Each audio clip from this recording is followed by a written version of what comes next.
Hey, what's up, everyone? How's it going?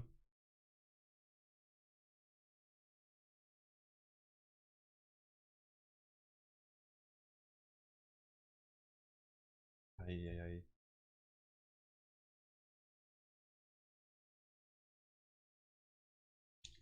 Just posting something real quick, and then we'll get started.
How's everyone's day going? I'm here. Okay, what's up? All right. Got my coffee, got my water. We're good.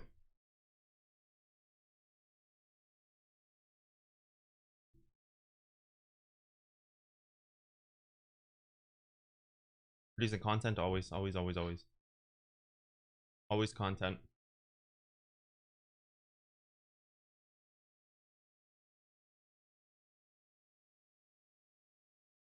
Model car behind, it's right there. Set up right there.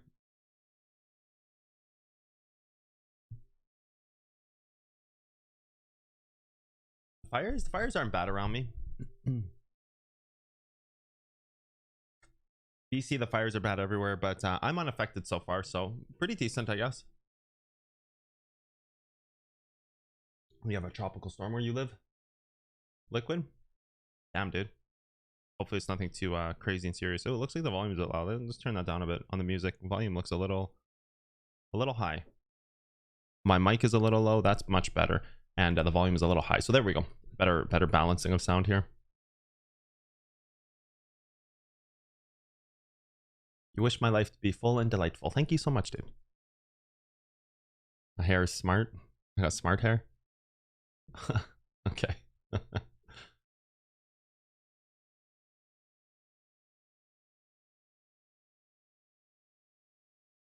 From Nairobi with love. What's up, dudes? What's up, my dude?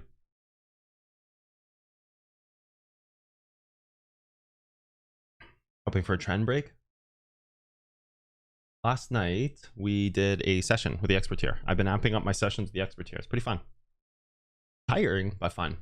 Not tiring, like I was tired, so it's just naturally tiring because I'm already tired at the end of the night, and then I'm doing, you know, sessions at the end of the night, and then I'm tired, and then I get more tired. It's not like, oh, expert tier sucks, they bore me and tire my brain. It's not like that. I don't know what it means when you say my hair is smart. Like I have smart people hair? That's just a sweep, man. Sound is good. Morning from India. What PE lessons? You have to wait and see, my dude. Last night we did a pretty crazy session with the expert tier. We found like perfect entry last night. Literally perfect entry in the session.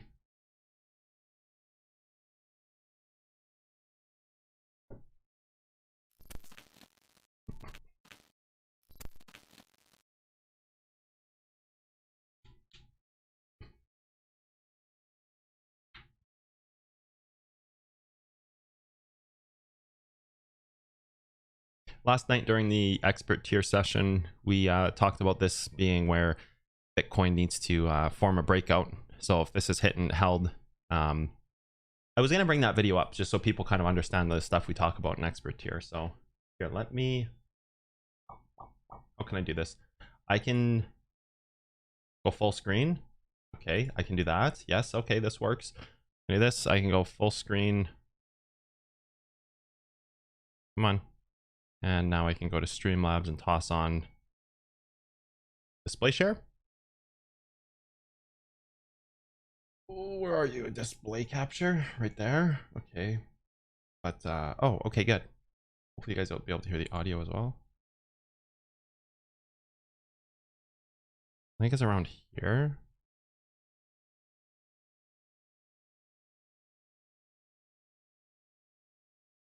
Maybe a few minutes before, a few minutes after.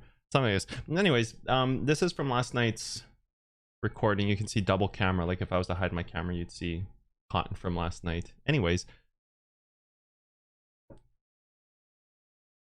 turn the music down here for a second, just so people kind of, because people always ask like, oh, well, what's expertise all about? So this is a session we did last night. Right now we're doing the hardcore challenge, which is a way to build your bankroll. It's something we do. It's something, it's a challenge. It's a thing I've been building up for a month and having videos about how to do these things, and basically a very advanced way to build your bankroll. So this is like a session from last night.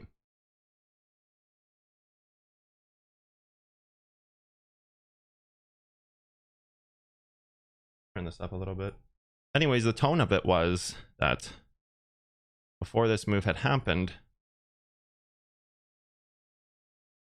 I don't want to give too much away because this stuff's pretty don't want to. We talked about getting in this at 34. I'm gonna pause it. I don't want to give too much away, right? Because this stuff's pretty private. So I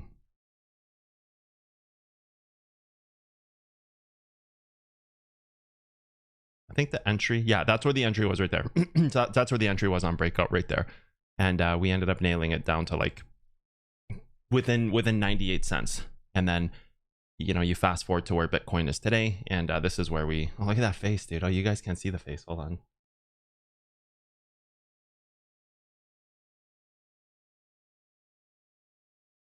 Look at that face that I made. Whoa, dude. It's worth 1,000 memes right there. But this was the entry from last night, and you fast forward to today. Turn off the display capture here so you guys can see where that entry was, and you fast forward to today, and that's where it ends up settling, I suppose. That was the entry from last night, and the point of it was that it's going to break out and have a big move up, and so it did. So that was great.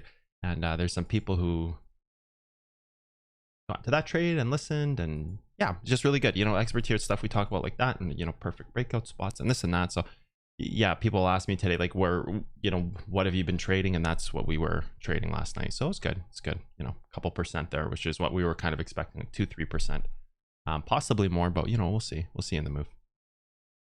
Meanwhile, I was sleeping. Yeah, gotta call it butterfly tier now. Yeah, the butterfly tier. I suppose I do have to make that shift in my mind, call it the butterfly tier, because there's no more expert tier. That's all sold out now. It's the butterfly tier. Turn the music down. That's super loud.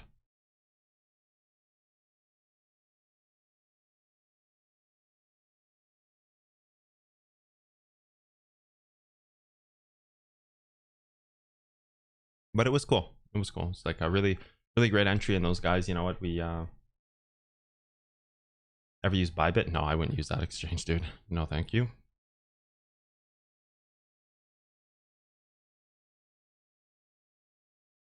Yeah, we always talk about things like that in the butterfly tier, and it's good. I don't know what else to say about it. People always want to know what we do, so we, or where my entries are and things like that. I don't always share that stuff. Like I don't share that stuff on Twitch. That stuff is not for Twitch. Twitch is entertainment platform, right? Some of it is BE2 content. Some of it is BE1 content. Some of it is BE2. Next stop Moon, you joined Discord today. Welcome, man. What's up? BTC boring as hell. Not too much. I mean, it depends. It's perspective. Like, there's 3% trade here that we squeezed last night, which was, it's a lot. That's like $7,500. That's a lot of money. Even if you were still in it, I'm pretty sure you're still up 5Gs on this. Yeah, you're right, like roughly 5 grand, seeing if it can hold the move up. It's a little less, maybe 4,600, something like that. But not necessarily out of the move yet either, though. So like Bitcoin always has a spot, right? This was one of the tones last night. It's like, how do you fire? Somebody brought it to my attention. They put it in really good context. It said, I'll read the comment.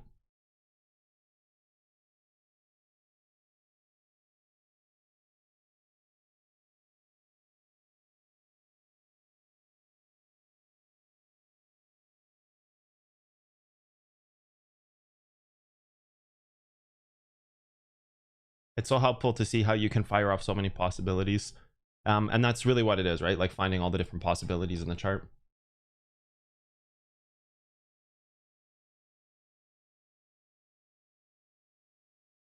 Have I ever grown my hair long? I have.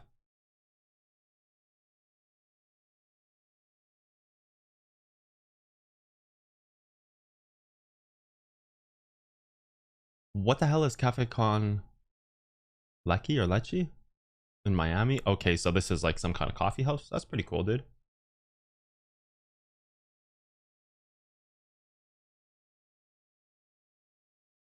Hidden levels covered in BE? They are. Expert tier is no longer available. It's butterfly effect tier now. It's $11.50 a month. NKLA losing position. Looks okay. My stop got triggered on Nebriva. I'm out of Nebriva now.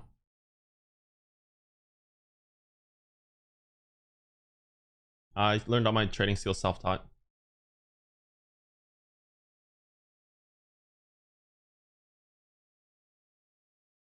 AXS USD.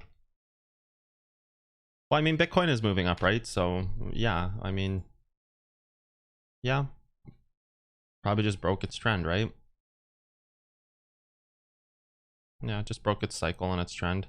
This, and then it adapts to the 4, which would have been here, but this is the better spot to do it. And Bitcoin moves up for the past few days, so, or for the past, you know, whatever week it's been stabilizing. It's a very normal move. 300%. Yeah, it's very normal for this to be moving up like this when you break trend and Bitcoin is trying to establish a range up. It's exactly what you'd be doing, right? It's the same thing that Bitcoin has been doing since back here when I'm assuming July 27th, 28th, like when it stabilizes its range here and breaks above this is when AXS starts to develop its move as well. 27th, right? That kind of when this happens is on the 27th. 23rd, 24th, 25th, 26th, 27th. Yeah, so like this is it right here, right? Bitcoin breaks its range, so it breaks there and it's been moving up since. So very, very straightforward. AXS is just following Bitcoin.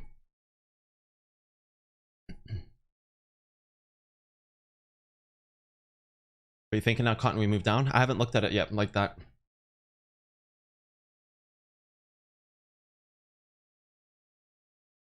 Need help with the Discord link to the channel. Can't get the notification link to work. You have to join Patreon, dude. And if you're on Patreon, message me on Patreon. The Discord link to the channel? I'm not sure what you mean. Like to join Discord, you have to join Patreon. And if you're having trouble, just DM me on Patreon and I'll send you the instructions.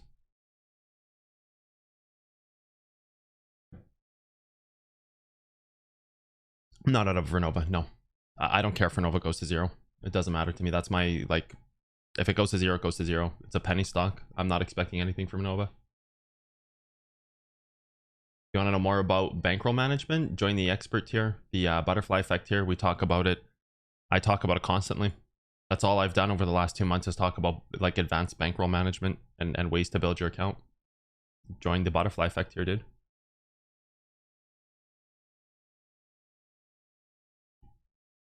How low we go? Not sure, man. I haven't looked at it yet. I trade everything.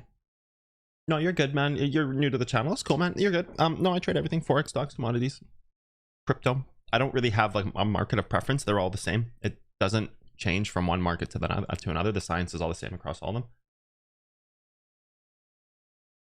Can't imagine the dopamine you get from 5Gs on a trade. I don't know. It's happened before. I mean, live on stream, I've done five-figure trades. It's like whatever. 6 figures is, you know, where it really gets slimy for your brain, I guess.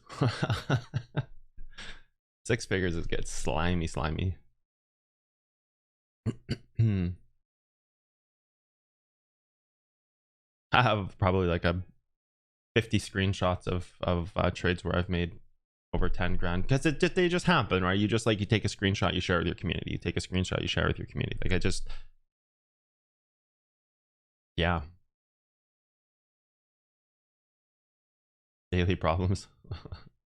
Yeah, who doesn't know how to trade 6 figures? Get slimy brain. Idiots.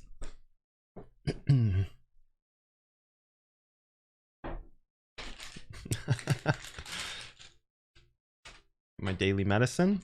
My cough is almost gone. I think by a week I won't be on the halls anymore. I think I'm hooked though. I think these little lozenges, I'm kind of hooked on them.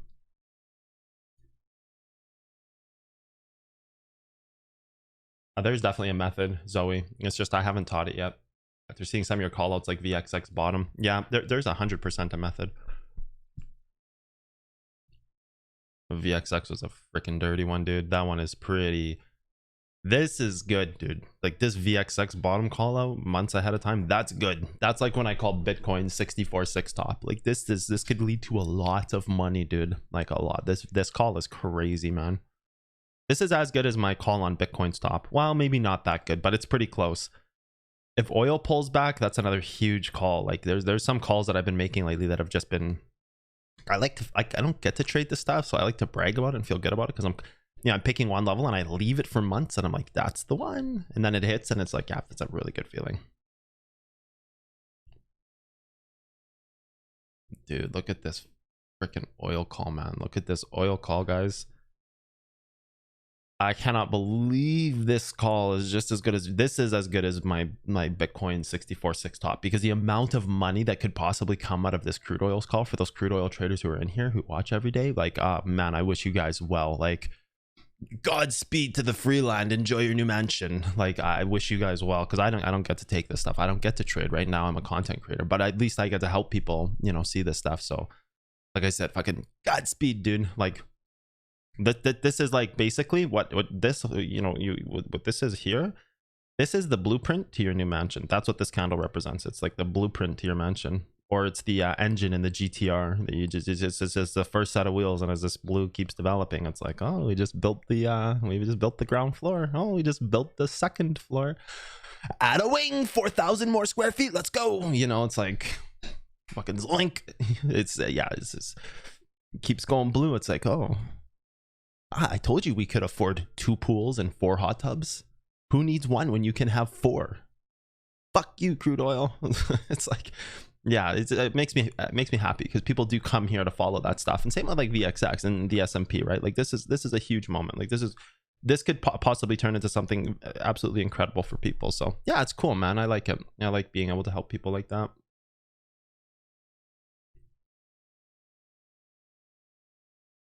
Dealing with this cough for ages. So it's a torn lung. So when I got the flu, my cough was so insanely bad that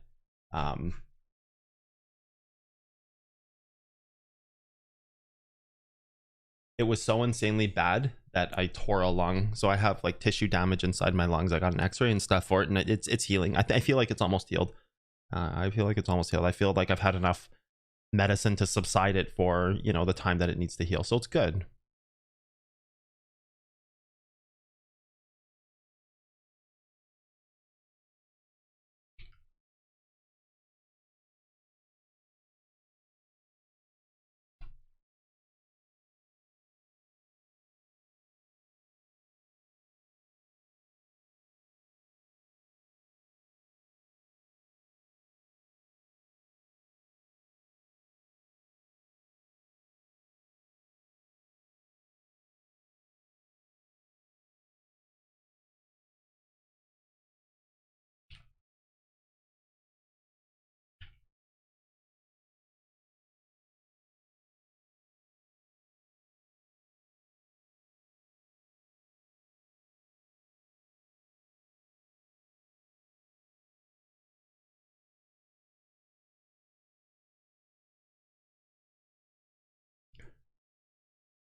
Did a short on Link at $20. Link is at $20, dude. What the hell? You're lying, dude. Mistype. You dirty creature. You're correct. The Link is at $20, dude. What the hell? I remember when Link was at like a millicent. Dude, what the hell is this, man? Okay, well, okay, Link. Mistakes were made.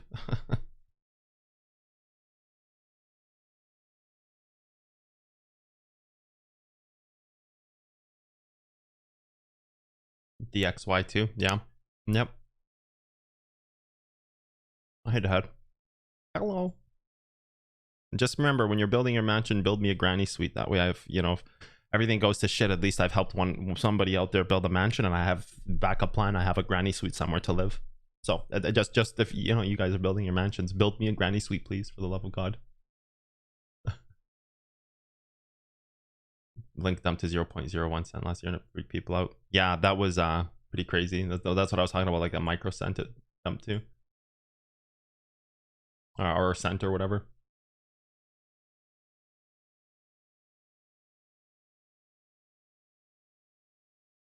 Why did you decide to take down the advanced trading playlist? I didn't. Question mark. Weird. Link is actually a top 3 project in my opinion. So Link does with like oracles, right? Like smart oracles, fixing a problem with oracles in the industry.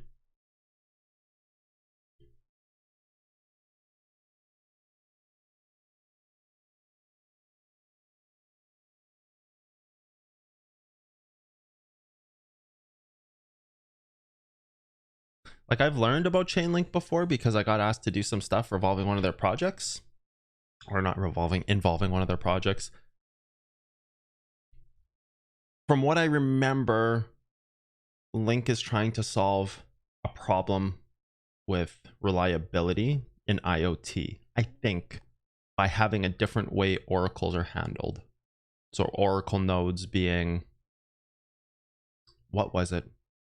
I think it's like something along the lines of oracle nodes being autonomous, so they can run on their own and they don't have a point of failure, I believe. So, you know, as where something like an AWS server can get knocked out and a quarter of the internet goes down, Chainlink is making it so that oracles are autonomous, like they run on their own, I believe.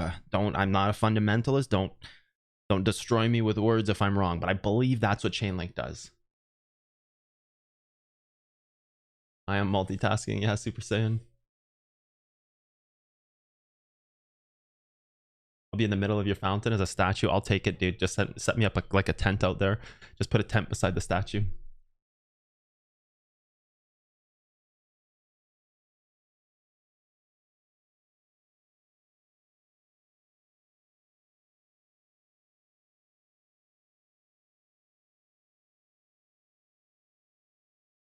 He does that these days, yeah.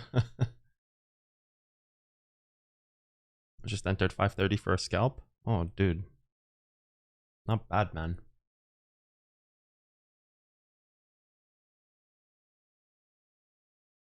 Yeah, Bitcoin looks like it's still moving down.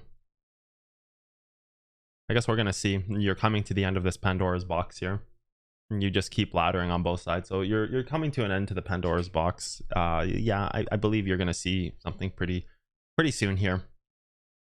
It definitely looks like it's going to break down, though. Holding your TA Stein statue, dude, I'll like whatever pose you do on the statue, if it's like a dab or like the Superman or whatever, I'll wake up and I'll do that same thing every morning. It'll be like my morning meditation. I go look at the statue and I copy its pose while I do breathing exercises. I mean, talked about this yesterday. Bitcoin's laddering on both sides right now. Created ranges, and it's in a Pandora's box right now. So you really need to break one of the polarities on this side of the chart to, you know, really see where it's going. Like polarity has to be snapped on either side. Right now it's just a Pandora's box. It's just recycling ladder points. So there's not really much to say about Bitcoin until you see that moment break, because it could break up top, it could break down below. It's laddering on both sides. There's a larger picture, and I do believe it's moving down, but that doesn't mean I would hedge the house against it. Starlight just subbed, dude. Oh, nice. The TA through TA spam, dude. Thank you so much, dude.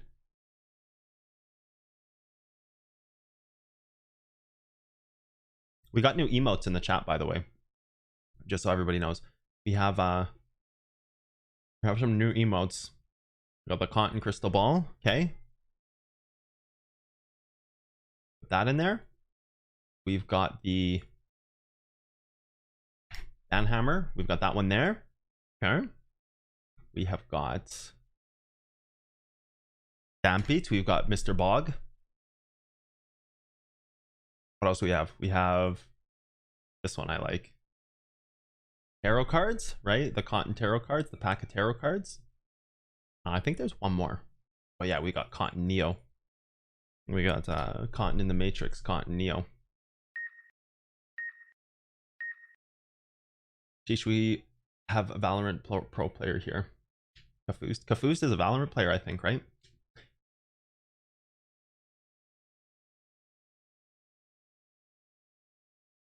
Kafust is a Valorant player.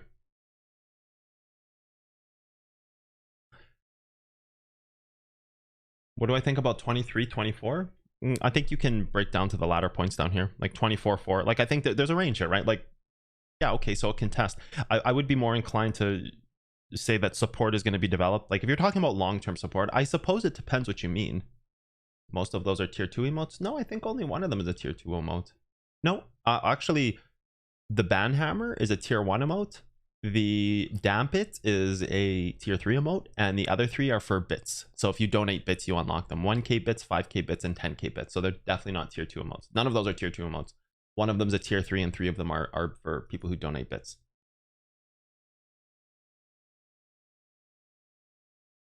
I only have so many spots available.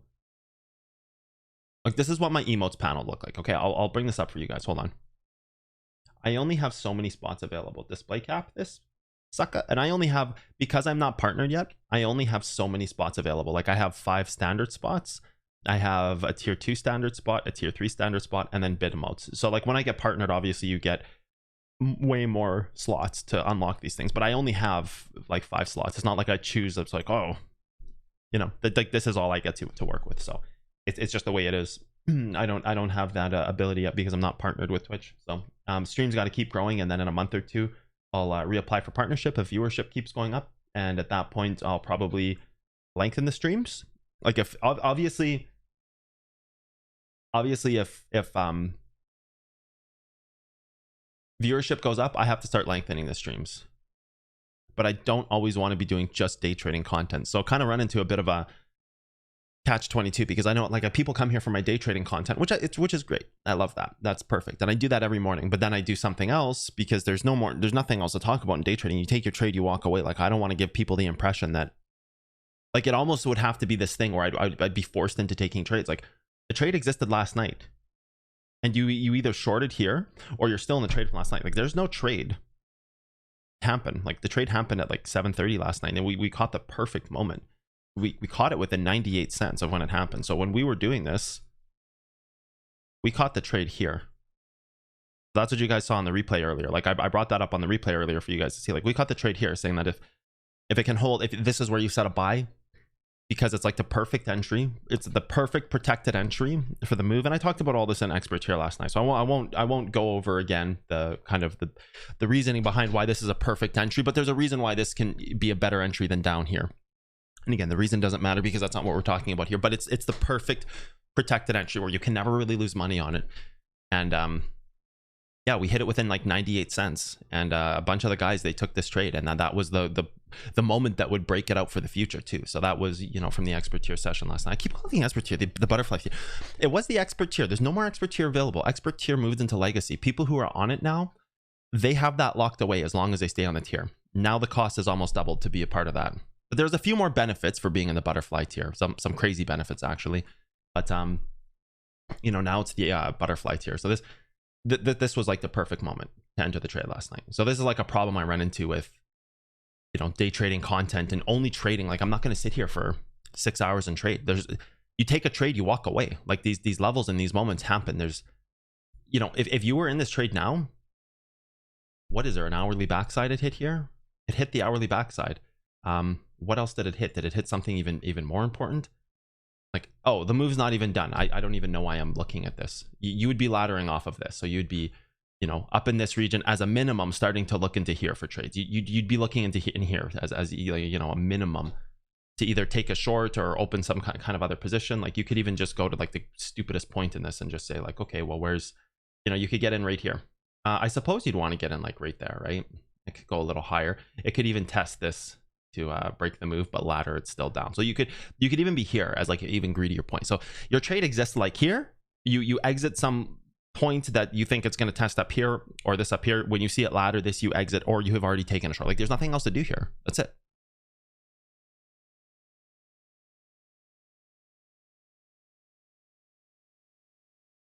So this is like a, you know, a problem I run into with content where I'm not going to trade my full stream away, because this already happened. I won't be in trades now. You already would be in from down here like we did last night, still in the trade thinking it's going to break up, and you're still playing the move on the breakup range, or you'd be in a short. You know, almost I would have to trade almost like this fake form of trading just for viewership, which I'm not going to do that shit. That's so stupid. It's like a big lie.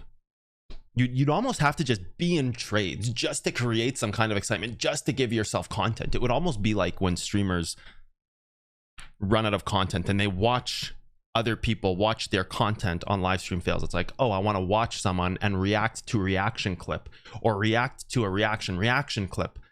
It's like the same thing. It's like, man, you've run out of content. Your time is done. Like, you're just basically, at this point, you gotta hope that a new game comes out that you really like GTA RP comes out or something. No, I'm not talking about XQC. I love XQC. I think he's the best streamer in the world. But I'm not talking about XQC here. I'm talking about other people. It's like, you better hope something really good, and then they cling to it because they know it's a viewership push. Like, I'm never gonna do that. I don't care. I would never do that. So it's almost like I would have to fake trade just to create day trading content, because really the reality is, like, as a pro, like, I found this moment in the moment. It was a breakout moment, and I would have taken the trade. We talked about it live last night. A bunch of guys in the butterfly tier took this trade because we did it before it happened. Or you'd be in short from here. Everything else is fake. Like, if I was to start trading right now, it wouldn't make sense. It would be like just purely for content.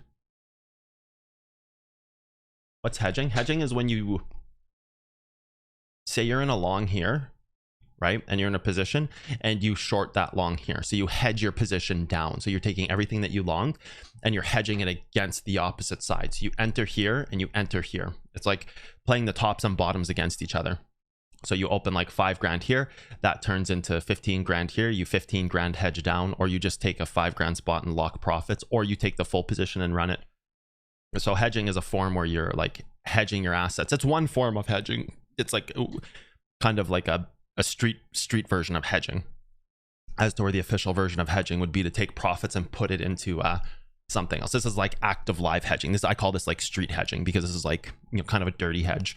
It's like not really what hedging means, but in a way it's still hedging. You're just taking your assets and hedging it against the value to increase it in a different way. I call this like a dirty hedge, or like a street hedge. The hedgehog Sonic, it's the Sonic. 11 people from India. What's up, India? Dude, I love India. I love India because the impact of what I do is so profound there. And, you know, people make $100 a day. In North America, it's like I can't even pay my bills with $100 a day. But in India, $100 a day is like so much money. It's the impact is so profound. I love that.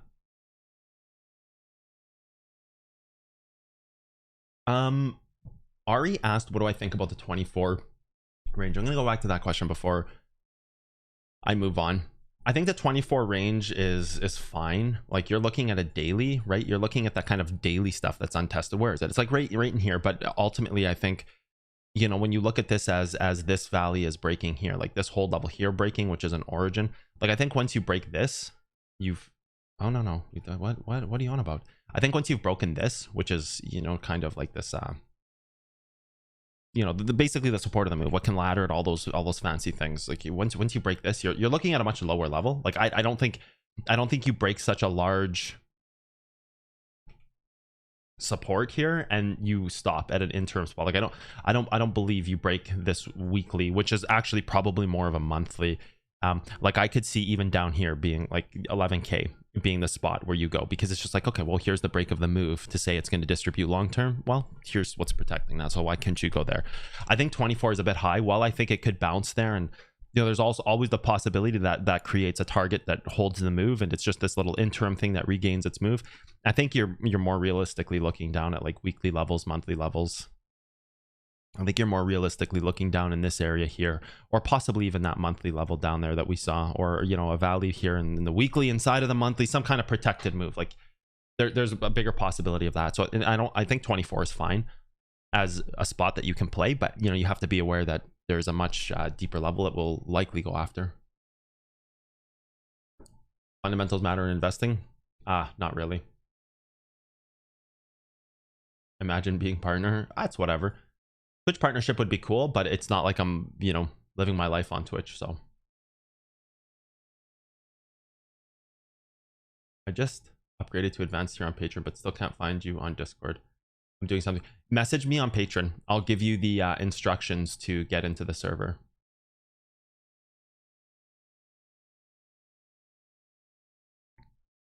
You should have an email from Patreon. Sometimes it takes about an hour to come through. Check your spam. You should have an email from Patreon that'll allow you to get an invite. Never change cotton. Keep starting the stream 15 minutes late. That's my kids, dude. I will be on time. I swear to God. One of these days I'm going to be on time, and it's not, and I'll always be on time. You can have an origin on any time frame.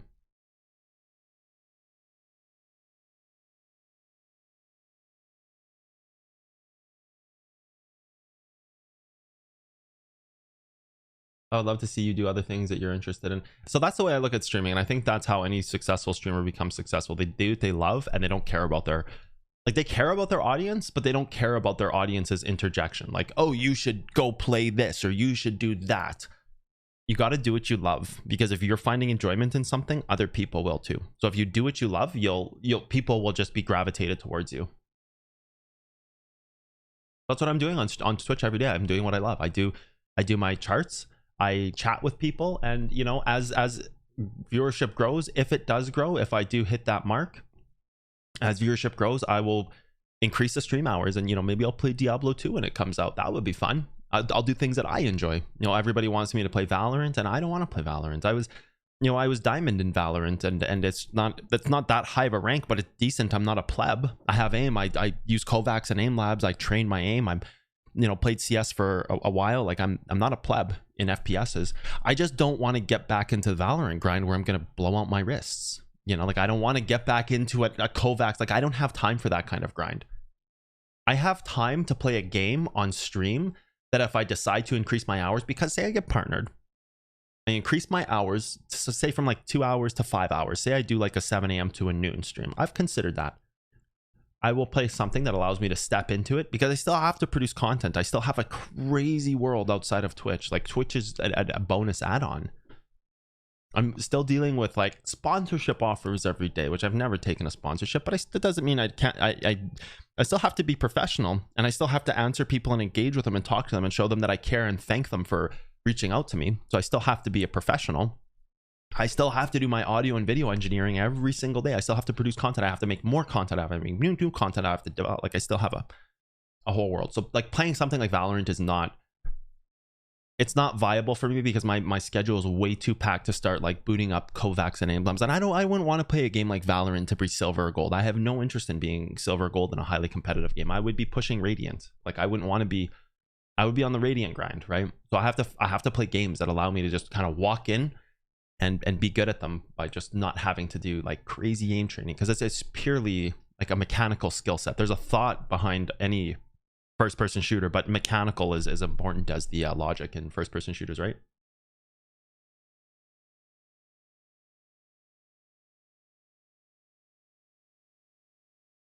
From the DR, the Dominican Republic. What's up, man?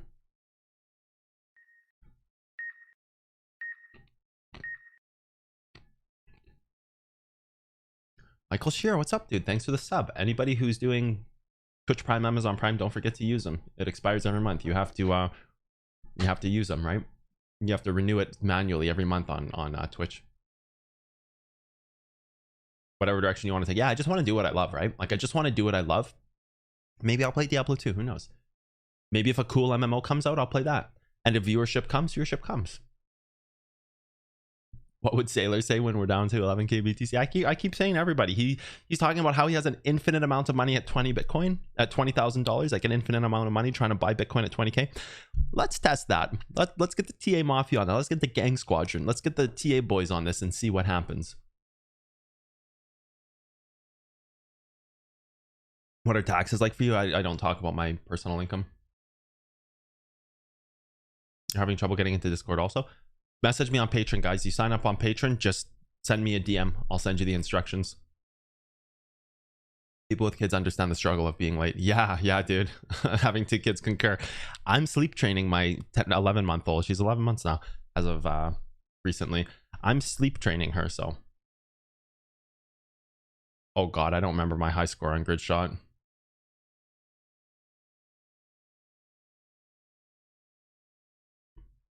do a reaction about bad traders. I've thought about that. It would be a lot of fun, but it's kind of like slam content. Like I don't know if I want to get into, like, you know what we'll do?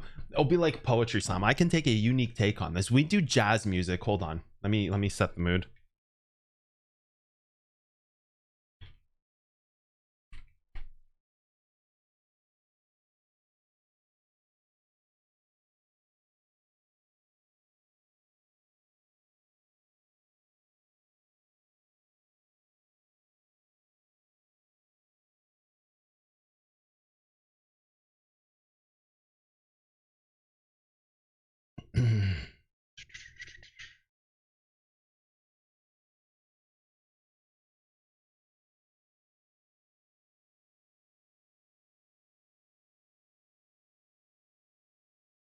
Dude, where is this app? What the fuck?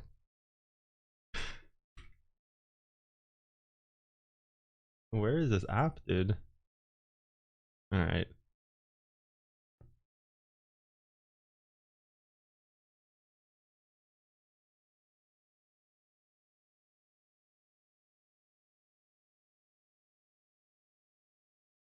Where do we go here?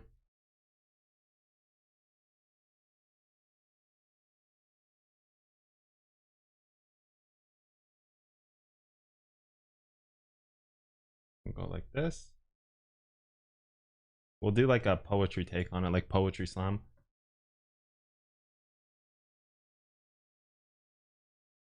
And I'll have to create some really interesting rhymes, and it'll be like,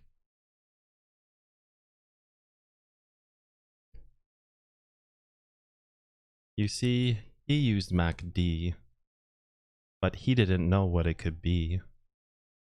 Maybe he might be a bad trader, but maybe he'll catch his move much later.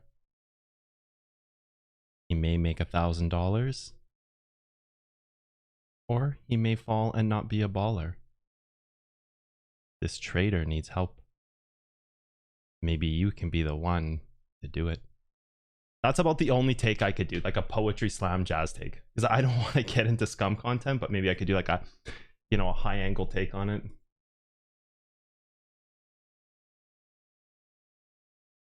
That would be about the only form of slam I would do on another trader, because I just don't really care. Do slam comment.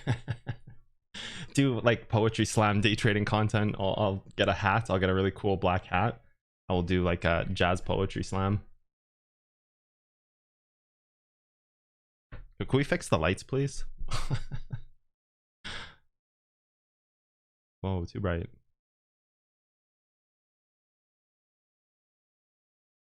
There we go.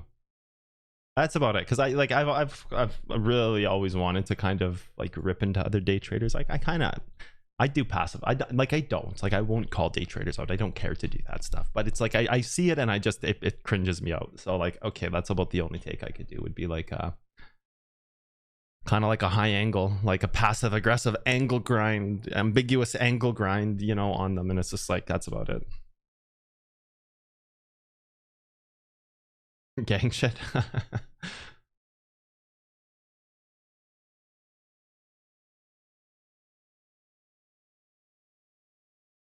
Cotton, does your brain ever have a silent moment? No, my brain's always on 10, dude. It's kind of how I am. It's just who I am as a human being. I just kind of, it's not an act for stream. This is how I am in real life too. I'm very energetic. I'm very much engaged in life and constantly thinking and figuring things out, even like no matter what it is, not just charts. It's just the way I am. Cotton reacts to bad traders. I'm loving it. So happy to be a part of this community, learning so much. I feel like I'm getting slowly better at understanding your science. Can I thank you enough, Cotton? You're welcome, man. I just hope it changes your life and you help take the science and it helps you and you help yourself to get into whatever situation you envision yourself to be in. I hope you achieve that goal, man. No, I wouldn't say that, Rigsters. Sometimes that can be true, sometimes not. You're snapping your finger. Oh, yeah, I forgot. We have to get the finger snap on the poetry slam. These mega fools are like the magnet tool, attracted to any price. That's a good one, dude. See, we could do like a community poetry. Look at this, dude. Derek Steen's got experience, man. Harry Mack, I have not. Trading Hakus. My girl is getting worked up. The poem stay woke. That's what I'm doing, man. I'm just one at a time, right? Spot versus trading futures. I like futures. I'm not a full-time trader. I'm a full-time content creator. I used to be a trader turned content creator. There you go. There's another trader turned content creator. There's another part for the poetry slam.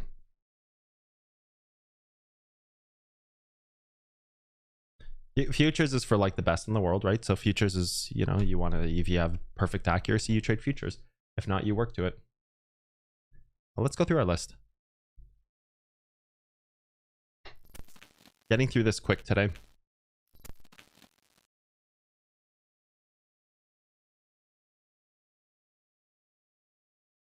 Geez, that pullback on gold is or on corn is real, dude. I can't believe.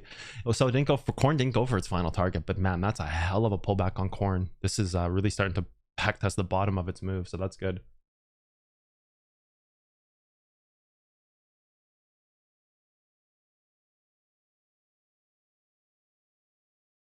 Let's put some lo-fi on. Let's toss on some lo-fi. I'm so sick of the. You know what? Let's go with a jazz. Let's go with jazz music today. We're gonna do something completely different. Here we go. We're already in it. We're already in the thick. So like, let's just go with it.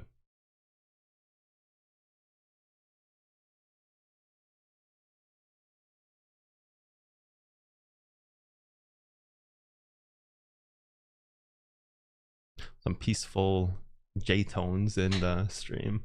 Nice, easy listening jazz. Yeah, I can't believe this oil call, dude. If this thing goes down, I'm making a video with this and DXY and Bitcoin and these tops that I call is just so stupid. This one is not that hard. It's just the amount of money in this in crude oil right now is just going to be crazy because of the options that you have when trading it. It's just going to be nuts, dude.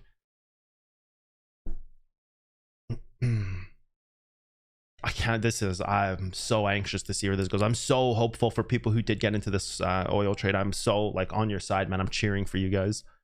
If there's cotton cheerleader points, we're using them all on this and DXX, dude.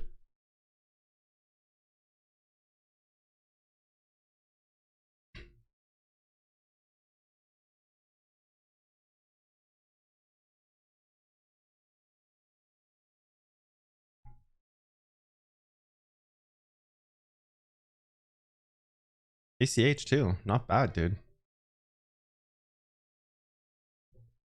Aluminum Corp. We never got entry on Aluminum Corp. It never came back down to where we wanted to go. Let's see what's going on with DXY. Oh, the prophecy is starting. The prophecy is starting. It's broke up. Starting the little back test here. The Canadian dollar falling was good.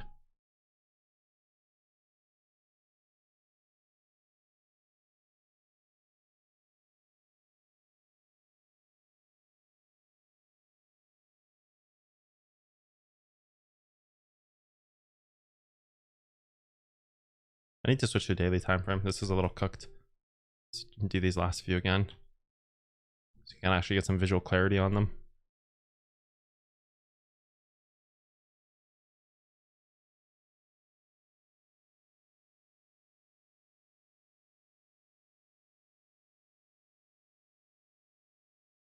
Oh, we have to change it off commodities. That's okay. Go to Forex just to change it again. No, I don't write updates about Bitcoin in Discord, dude. I don't have time for that. Yeah, and now we're actually done with Forex too. Moving on to stock, so that was a nice little 1-2 snap there. But NKLA coming down to a spot where we may be able to get entry again. Obviously it's breaking its trend and it's gonna backtest something here. I'm wondering if it's right to get into NKLA. I suppose you want to get into NKLA down at like 1250.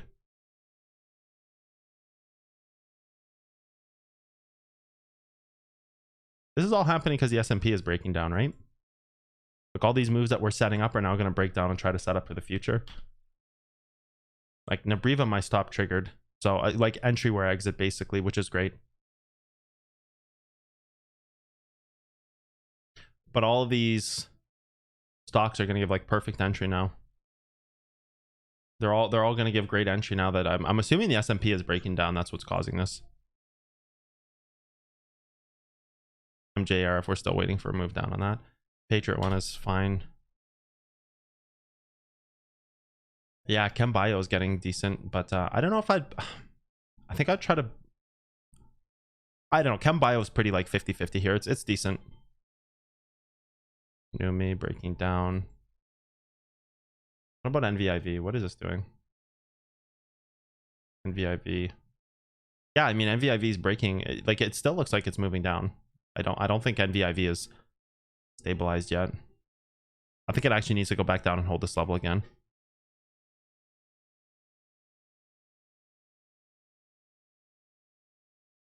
Boys are getting closer to that $3 mark, 280 that we were talking about. ONTX coming down as well.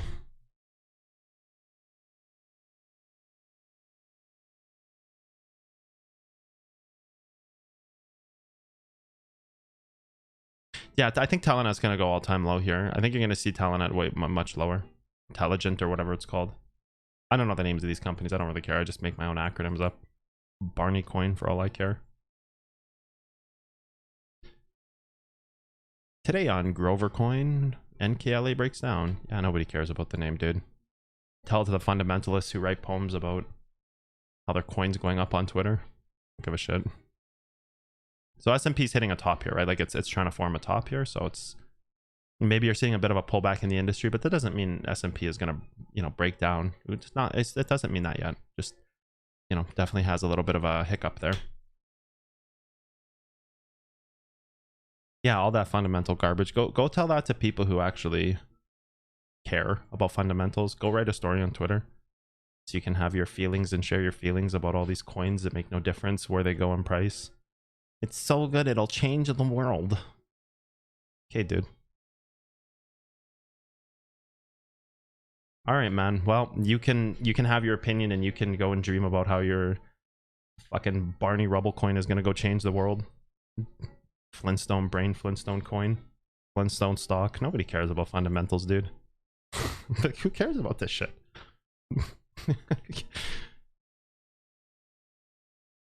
Fred Flintstone traders. Jesus Christ, man. Running your car with your feet because you can't think outside 2 cents past your own logic. Hey, Peloton, what's it doing? 126? Changing gears. Let's talk about something else. Cotton and fundamentally triggered cotton.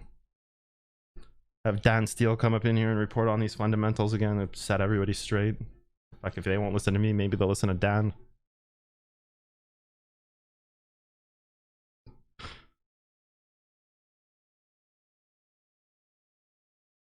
Boy, this jazz music really connects you with deeper set of thought, doesn't it? Oh yes, dude. 23andMe. I told you guys this shit was breaking down. Let's go.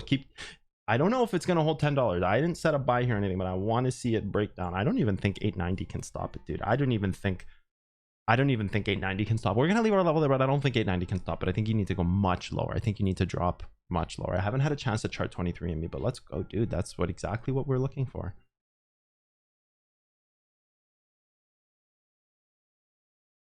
Hmm, 23andMe can go down to like $1 or $2. Like the short of 13 is sick. AMC dropping. Huh. Surprise, surprise. Like, I wonder if GME is down in price too.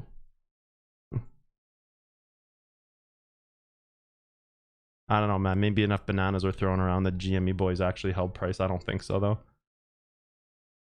Those weren't bananas inside that banana wrapper.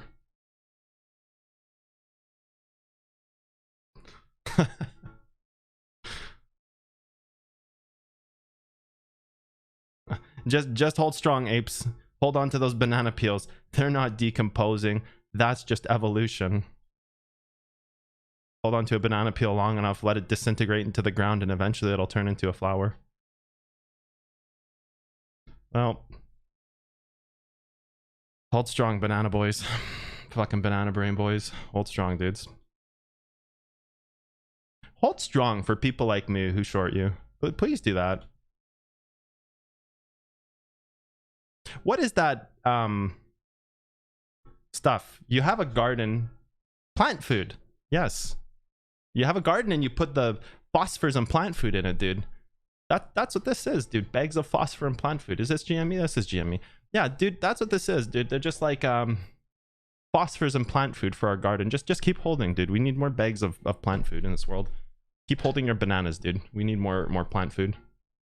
That way, when it comes down to reasonable levels of $44, and you know, smart traders can buy it down here at like $44, $50, and then, you know, just like this down here when we called this out before it happened, just like this one down here, like, oh yeah, it'll come back down to here, and this is the plant food for everybody that bought up here, and now these bananas and these bananas is just plant food, man.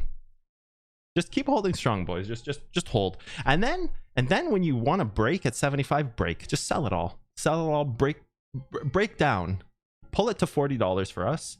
Then we buy in, and then you can really lose your mind when it's back up at 200. Then you can really lose your fucking shit. Then you can really be like, ah, it's all manipulated. Elon Musk, GME, manipulation. Didn't have diamond hands. Fucking plant food. That's why. Let's go back to Bitcoin, see what it's doing. I'll catch up on chat now. I ran through my list. I'm happy with that. Nothing really going on that I would care to look at or whatever. Let's check chat.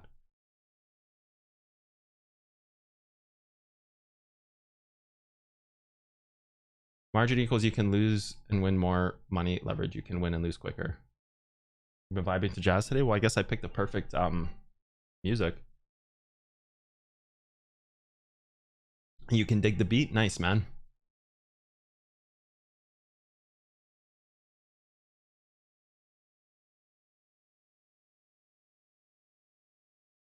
What do I think about Unfeam? Not sure, man. I haven't looked at it before.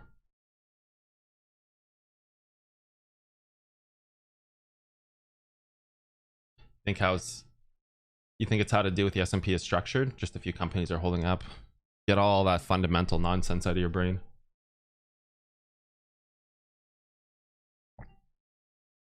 Particularly for this moment. That's what this jazz is for. Well, maybe.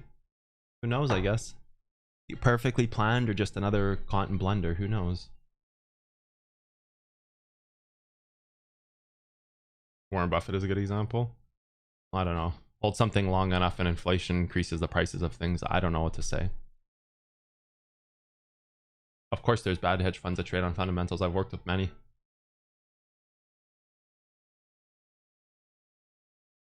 There's no trading view in federal prison. They have computers, dude. They have cell phones. They have computers. They have all that stuff. They have full access. And it's just how much money and clout you have in prison.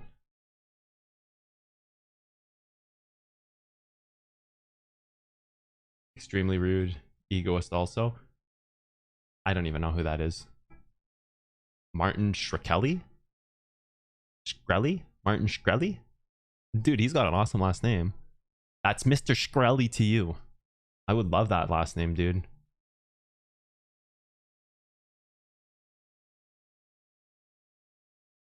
Apes together, strong banana brain, yeah. What's up? First time watching you live. I'm studying your lessons from zero. I feel like I'm in university again. Good, dude. I spent 11 years in uni, so I can only hope to pass some of that high level knowledge on. And, you know, the way I learned in university and, you know, hitting people hard is what my style. I like hitting people hard. I like using strong words. I like using thick language that has broad, like it broadcasts large. Like I like using strong words to really impact people. I like using harsh English to really show people like this, you are flawed, you are broken, and this is what I think about you, but not in a negative way. I believe it's, you know, a good piece to teach people when you can use broad English and, you know, things that have texture behind them, words that hurt and texture. It's not meant to be, you know. So I definitely do take a strong approach on trading and, you know, the way I teach people, because I do believe that it turns heads, and it's like, oh, you know, like a dog whistle. It's like, you know, your head turns when the dog's head turns when they hear it, because it's a specific pitch and tone, right? Like I do believe in that when it comes, like I take a harsher approach with people and a more strict and this is what it is. And if you can't do it, there's this reason why, because I believe that helps people more than just kind of, oh, we're just figuring things out, man. It's just like, yeah, you know, it's kind of like this and, you know, whatever, you'll figure it out. But I don't like that kind of teaching. I like very direct information, zeros and ones. Please answer your highlighted message. I don't even know what it is. Oh, here. I feel like my accuracy is ever improving, and I feel like I'm ready to up my trades, but I'm unsure. Would you progress by increasing margin per trade or up the leverage? What increments are on leverage? Accuracy test, and if you feel you're ready, then you accuracy test yourself, man. And if you feel like you're ready, increase your leverage. If your accuracy is good, increase your leverage.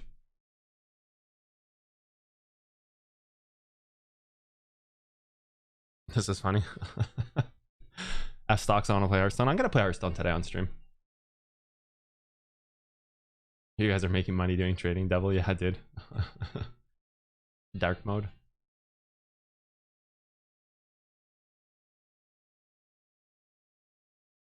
How do they react when you tell them fundamentals are garbage? I talked about this yesterday. You should watch yesterday's stream. I had a big talk on this yesterday.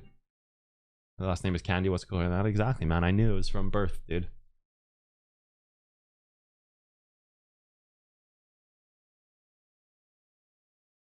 Coin tossing over fundamentals. Yep.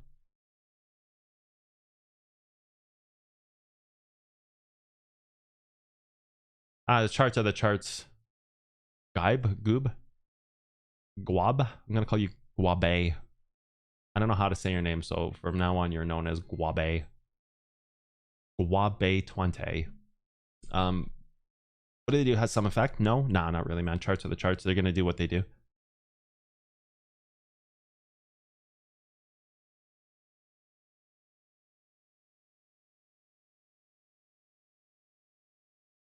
So this is like very straightforward in the industry. Martin Shkreli is an ex-fund manager, pharma investor, now in jail for lying to investors related to their funds and withdrawing more money than he was entitled to. So I don't know who Martin Shkreli is, so I'm not going to talk about this person directly. I'm going to talk about the scenario rather. I think this happens very frequently in the trading world where you have, say, somebody and they know nothing about trading, and every person can have the sunshine on their ass. Every dog has the sunshine on its asshole once in its life. Like, it's a saying, right? I'm sure somebody else has heard that saying, but maybe I made it up. I don't know. But anyways, the sun shines on every dog's asshole at least once in its life. So you have people who may be into real estate. Maybe they're a condo developer and all of a sudden they sold it to the right clients and they get some kind of information and they start selling this idea to all these other, it's like a gentleman's club. It's like Mr. Successful goes and convinces other Mr. Successfuls who have no idea about any of these things, but they see this look and this, you know, this guy, he owns condos downtown and he drives these cars and he's successful in some other field for some other reason. Maybe it was nepotism. That's a common one where somebody's born into wealth, or maybe they just, you know, did their grind and they're very successful. But then they convince other people that they should invest money. Now either it becomes somebody convinced them or they want to open up their own fund and then they make a trade and the trade ends up going in their favor. All of a sudden they have a fund, right? Like this is a very common story. This is a very common thing where you see a lot of people go to jail from the securities commissions because they're doing things they're not supposed to. They're taking other people's money. It just becomes this more elaborate, wealthy on wealthy pyramid scheme. So I don't know about this Shkreli character, but I think from what it sounds like, this is a common thing that happens. A pharma investor now in jail for lying to investors related to their funds. So then there's always that component to it, right? When somebody's managing money and what they want to tell their clients, like truth versus non-truth, right? Like this is where I think crypto is actually really good for our world. This is one of the things where having completely public ledgers would be a great thing for day trading. So let's say you were to take my science, like this would be my brain working with it. You were to take my science and you open up a fund. Okay, so you have a fund here, right? Fund, and it's complete public knowledge of what this fund is doing. So you have like a crypto, right? We'll just go like this. Okay, fine. We'll spell the whole thing. Crypto uses some kind of token to display this fund's information out to the world out here. So you have a complete digital ledger system that can't be altered, that can't be touched. There's no human interaction there. So it's just, these are the results of moment X, Y, and Z that happen. And then you can have some big brain, some, you know, cotton candy TA kind of science or some kind of big brain making those decisions for the fund, and then the fund can have like this ledger system that shows this public responsibility. Like, this is where I think it can get very interesting in the day trading world, and I think crypto has, you know, a very good role it could play with funds, instead of having these managers who, I got this inside information and now I have investors and they trust my words, because it's human error, and human beings are pieces of shit. Like, they are. It's time and time proven again. People will scam other people constantly in this world just to get themselves an extra penny to the dollar, right? Like, it's just how it is. It's how people are. We're archaic creatures. Our mind works like that. Could I do it? Yes. Oh, I should try. Could I scam them for 50 million? Yeah. Oh, I can. How do I do it? Oh, this is how I do it. Okay, I should do that. You know, like, people are pieces of shit, right? Like, that's just the way it is. So I think this is like a spot in the world where crypto can actually be of use. It can be a real use case to work with a fund. Like, you know, you're using a real science that's working, time proven for 10, 15, 20, 30, 40, 50 years. This shit's been working for 100 years. This time proven science, and now you can have this responsibility factor. So it's like a very clean, logical, easy, like, it fires all the boxes on security commissions. You pay your taxes, you do things right and properly. This is like a big future for something like this, right? So you know, I've heard about pharma investor and all the people trust them, but then the guy's a piece of garbage because he's lying to the investors and taking their funds, or paying them weirdly, or doing things that he's not supposed to, taking more funds for himself, paying dividends on some of the funds, not on others, taking profits out of profits out of losses, forwarding the losses to clients. Just like all these angle shots and all these angle grinds where everything is behind closed doors, right? Like, there's so much there that's just wrong with the day trading world, and withdrawing money that he's not entitled to. That's another thing, like over withdrawing against the funds that aren't yours. So like hedging, like, I don't know if you'd call that hedging, but basically like hedging your own salary against the income that you propose to make, then you don't make, and you still take your income, and now it's like a direct loss. Like, it's just, there's just so much there that could just be wrong. Like, why not just create somebody who makes decisions with a public system that can be shown day in, day out, right? And then it's the responsibility of that person who's controlling the fund, like the cotton candy TA, or I'm just using myself as an example here, the CCTA person, the cotton candy who's controlling the fund. It's up to them to constantly advance the science to make sure that their fund is constantly working ahead of everybody else, right? Like, that's where I think crypto would have a very strong use case. Increasing leverage rather than margin. So I gotta switch gears and think of Larkin's question here. So thanks, Cotton. So increasing leverage rather than margin. It's kind of like the same thing, isn't it? If you increase leverage, you might as well just lower leverage and increase margin. I would take less risk on higher trades, but test accuracy ultimately. What is the badass moment of your life? Developing my mind. Developing releasing BE for free. That's one of them. That was a big move. You ever talk about the oil stock going to zero and why it would happen? Energy, Elon. Talk done. Oil is bad for the world, man. What people don't realize about oil, they think oil's running out. Oil will never truly run out. The earth will replenish itself. That's what happens, right? Like, if the earth runs out of oil, it will go into an ice age and replenish itself. Drawing oil from our core doesn't hurt the earth. It's not great for it because it's like reducing the nutritional value of the earth. But if the earth were to, say, run out of oil, our world would go into an ice age, and over time the oil would replenish itself. It's not like oil is a dying commodity. It's just that oil is bad for the world. Oil replenishes itself.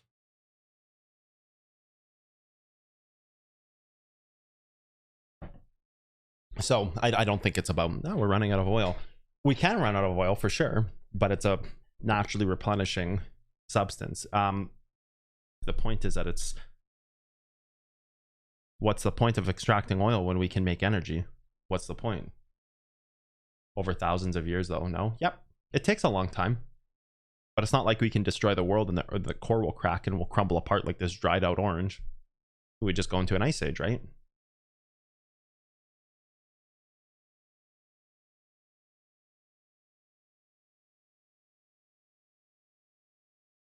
Dell futures went to like minus 40.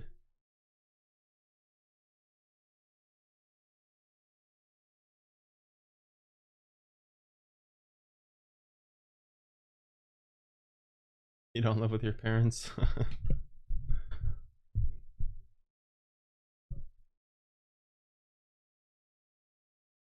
Other way around with CO2. Yeah.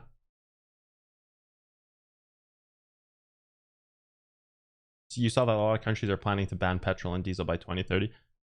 It's business as usual. Business is an energy now. Oil has been, you know, now you'll just start basically like in the industrial era where oil was the energy of the future. Now we have electricity as the energy of our future, and then maybe one day even further it'll be hydrogen, and people will find ways to monetize it. People like Elon Musk will find ways to monetize energy and trickle feed it to us and hold back, right? Cars are a good example of that. We have all the steels and metals in the world and things like that to make cars not rust, but we don't use them because it's an industry. Imagine a car that never rusts and never breaks down. Cars are meant to last X amount of time. They're guaranteed, and the industry is created like this. Oh, you have a 5-year warranty because nothing's going to break down in 5 years, but they have like an average lifespan of maybe 7 years. So the risk factor of offering a 5-year warranty is minimal because the amount of things that break in the first 5 years are small, because they're made like that. But then they do want cars to break after 7 years because they can make engine components, parts, metals that don't rust, parts that last for 40, 50 years. We have the technology to do that. We have the metals, we have the alloys, we have the science to do that. They just don't. It would cost slightly more. However, it would be offset by the cost that the vehicle holds its value, and the ownership cost goes down. So you're not cycling vehicles in and out. This is just the way of the world. This is the way human beings are. They want to monetize and industrialize things, right? We have all the capability to make cars that can last 50, 60, 70, 80 years. We just don't, because there's no value from a company standpoint to make a product that lasts that long, because then your consumers aren't rebuying products every 5 years. So warranties are created so that in the first 5 years, the amount of failure is so minimized that at 7 years or 8 years, things really start to go wrong, right? Just enough so that you don't feel like, oh man, after this 5-year warranty, everything started to break. Oh, I've had it 2 years. This is normal. It should break after then. And what that's not normal.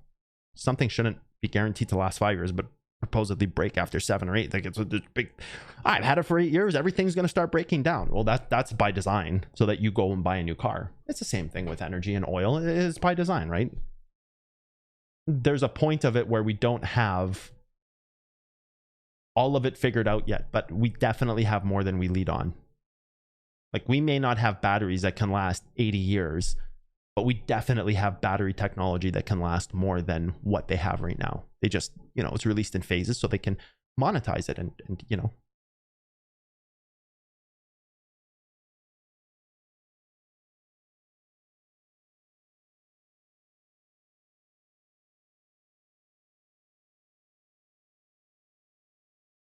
So that's an interesting take. It's a false premise that man can destroy the world. Man can only destroy himself, and the earth is going to compost us, as nothing can stop us from being in that reality. So the ozone layer is not repairable, from what I know. I could be wrong, but I'm pretty sure the ozone layer is not repairable. So that's one piece of damage we can do to this world that is not repairable. We could go into an ice age and the world would freeze over, and the world would replenish all the damage we did to it, because the world would freeze over like it did in the dinosaur age, and it would, you know, we'd all be gone. Because you can't stop that from happening. You know, that's global warming. Global warming doesn't make it so the earth isn't livable. It makes it so that it goes into an ice age. But if you're in an ice age, I guess it's not livable. So, you know, we have to find a different planet to migrate to. But from what I understand, the damage on the ozone layer is not repairable.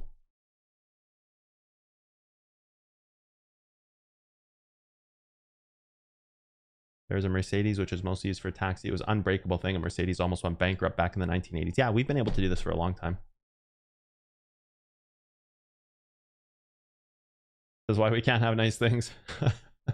Other things too, like light bulbs. Yeah, I saw that. There's been a light bulb in a firehouse that's been running for over 100 years, and this light bulb still it stays on 24/7 and it won't burn out because it's there's a whole documentary on it. I saw it. It's pretty neat. Light bulbs. When you said light bulbs, I know exactly what you're talking about. The famous light bulb in the firehouse. I don't remember the name of the creator. Maybe it was somebody. Anyways, the light bulb has its own name because it's named after the creator. They'll ban petrol and diesel to force electric cars, clean up the pollution. We'll never know the real reasons behind it, but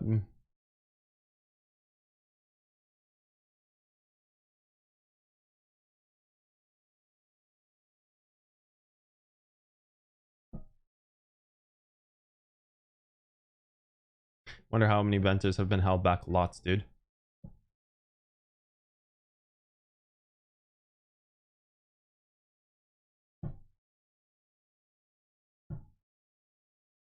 E-Gold? No, I won't look at E-Gold, dude.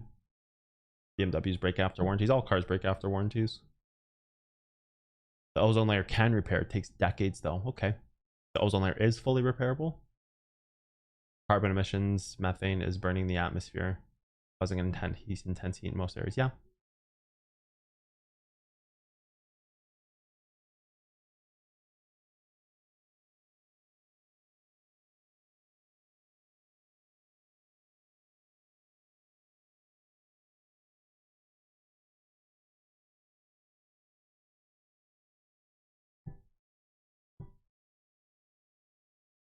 BTC, what you saying? Decide, please.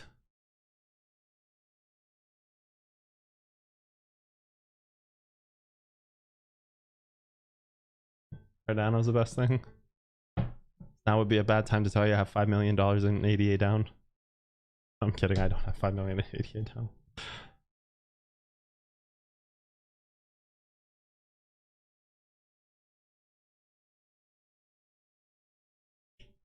See, so this is like the problem with the stream. Anytime it's not specifically day trading, viewership drops, but that's okay. I don't care about that. I'm doing my own thing, right?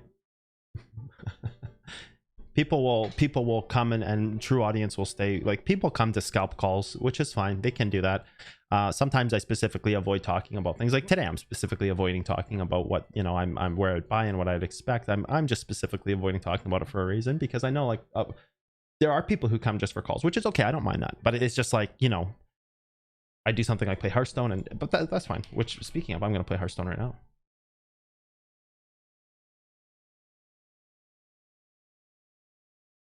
I want to get my audience used to watching me doing different things other than day trading.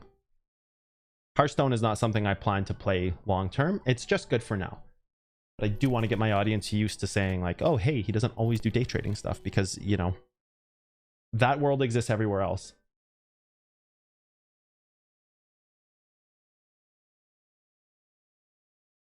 Turn the music down a bit. Other game, please. When something interesting comes out, like, I'll probably get into D2. Can we see a workout? I don't know how many people would enjoy a workout content. I guess people like IRL content, right? Like, they like IRL content like that now. 7,600. Let's go, dude. Climbing fast.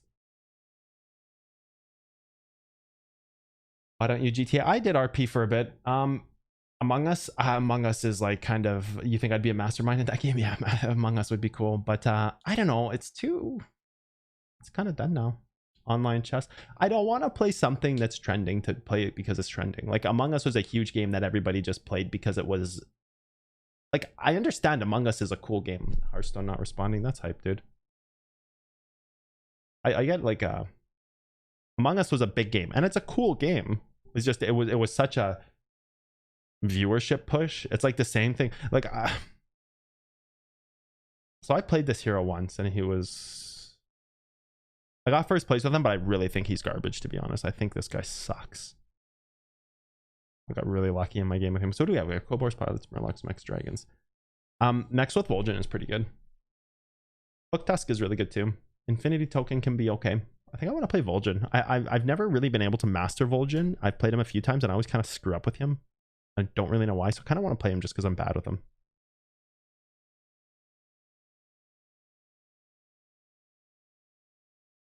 So Among Us was like this huge content push, and now GTA has become this huge content push. Like, people are literally just playing GTA, and it's fine. They're making themselves successful on it and all this stuff like that. And GTA is fun, and I do like being, you know, having that conversation. And so I kind of like the premise of RP and GTA, but I just feel like too many people rely on GTA for viewership, and that kind of turns me off of it a little bit. I see the way other streamers play GTA. They play it just to, like, farm interactions, which I suppose is the point of it, but it really doesn't, like, I don't like that. This is so shit, dude. What is this? Like, I can, you know, deck swabby, level swap. I think you just take the scallywag and just take the stats on it. I was thinking I could go swabby level roll and then tier up the swabby's swap, but I don't know. I think this is just Scallywag is just better here. I just hate how, like, people who they wouldn't play GTA RP if the viewership wasn't massive. If the viewership wasn't like out of its mind bonkers, they wouldn't be playing it. I don't like that. I don't like how people are using GTA RP just to farm interactions because it's not organic. You can tell, like, cops in that game, for example. Like, I watch XQC stream. I like XQC's RP. Okay, what the F is this dude? Like, what am I supposed to do with this crap? I almost want to buy this and roll once. Like, that's got to be the right play here, right? I don't think it's level. Dude, this is... like, this is where I get confused with Vol'jin. Because, like, I feel like the right play has got to be to scale. Not enough time. That has to be the right play to buy the micro mummy, roll, and then scale the micro mummy with my hero power. That has to be the right play. It has to be. But I'm not going to do it, even though I do think it's the right play here. Just because you have to maximize your hero power. And it's just like such a low take to not do it there. Like, what am I going to do on the next time? I buy one unit, swap around. I just feel it's just such an awkward curve sometimes with this hero. Like, this is where I... oh, so like this is hype. This is the nuts, right? You buy this, you swap it with that, you buy this. Like, this is the nuts. Or you go road bore here. Like, I think you go road bore, right? This is way more valuable. This is nuts, dude. And then you sell that for the divine shield. This has to be correct. Road bore 2/6 is broken. So now it's like, okay, do I roll or do I get the selfless? I think I get the selfless. Or do I just get the bomb? I think I get the bomb here, right? Like, I sell this and buy the bomb. Get the selfless. Because bomb is a little higher tier mid game. Selfless is more of a late game. But you don't know your build yet and you could scale menagerie here. You always go bomb. Bomb second, because there is a world where bomb triggers the whole board and blows him out of the water.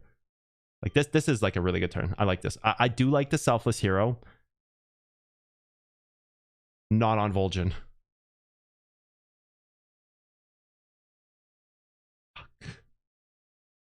He needed to hit the bomb there. He needed to hit the bomb, and the bomb had to re-trigger on the lieutenant. Dude, how the hell? He's got 2 blood gems on this dude. What a loser. What is this?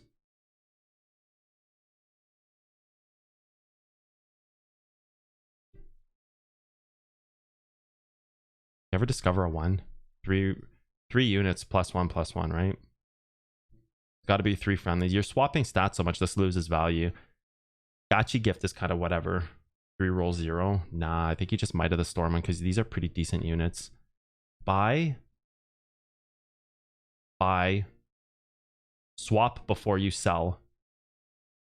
You go like this, right? Here, you buy this because you got triple tier. It's decent.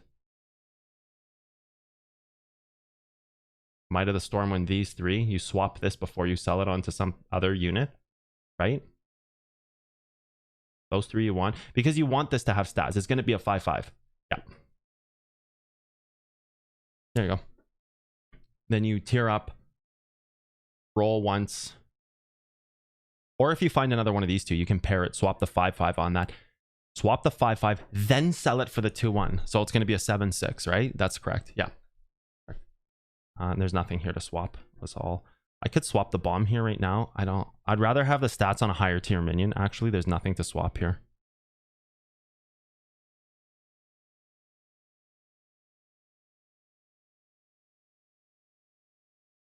Yeah, so I feel like GTA RP is just such a... it's just like, I watch the interactions and you can tell cops are just like farming these like moments, dude. You can feel it. You can watch somebody play GTRP and you can feel them farming moments, and you just... they wouldn't react the way they do. They're so happy and they're so cheery and everything is so good. It's just like, dude, you're farming, man. You're literally hard farming. It's fine, dude. It's for viewership. I get it, but I don't like that. It's why I kind of want to avoid RP. Oh, fuck, this is so good, man. You swap. Dude, look at how good this is. You actually take the dragon here because the dragon is actually going to be decent. You swap this, right? Like, this is always a must. Like, dude, this is perfect. But it's just, do you take the dragon to scale right now? Do you sell this? I think you take the blood gem because the plus 2/2 on this is not overvalued on the 1/1 you'd get here anyways, having a stronger minion. Maybe 2/2 is better. Dude, I don't know. Which one? Road Boar or Hangry? I guess Hangry because you're going for 2. Like, we're hard menagerie, right? Like, we're like hard menagerie stuck now. You go here, you go here, you go here. You take that next turn. Dude, this is hype. This is exactly like... Okay, so I'm actually decent at this hero this game so far. This is actually good. I think you take Hank because you're almost like guaranteed the stats here. As long as this thing doesn't cook me here. Oh my god, you've got to be fucking kidding me, dude. I would have won if he didn't snipe. 1 and 4. Oh well. So the Hank was the wrong play. So stupid. You buy this, right?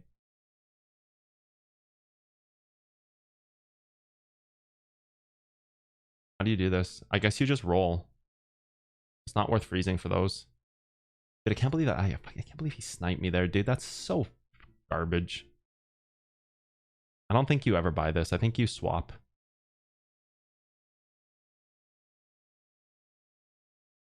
Yeah, you don't ever buy this. And I don't... I guess you swap here to here so you can use it in the future because it's a lot of stats. But 4/4 is enough too, though.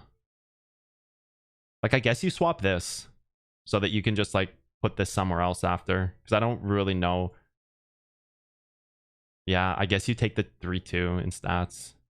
I don't really feel like there's anything else way I can increase my board. I'm not keeping this, but it will be okay to swap on something else after. This is really good. Okay. Yes, please. Now we have something to swap for. Now we'll get rid of these for these. That's nuts. And with the Metal Tooth Leaper, dude, what are you on about, man? I just rivered the nuts. That just happened. 100% rivered the nuts there.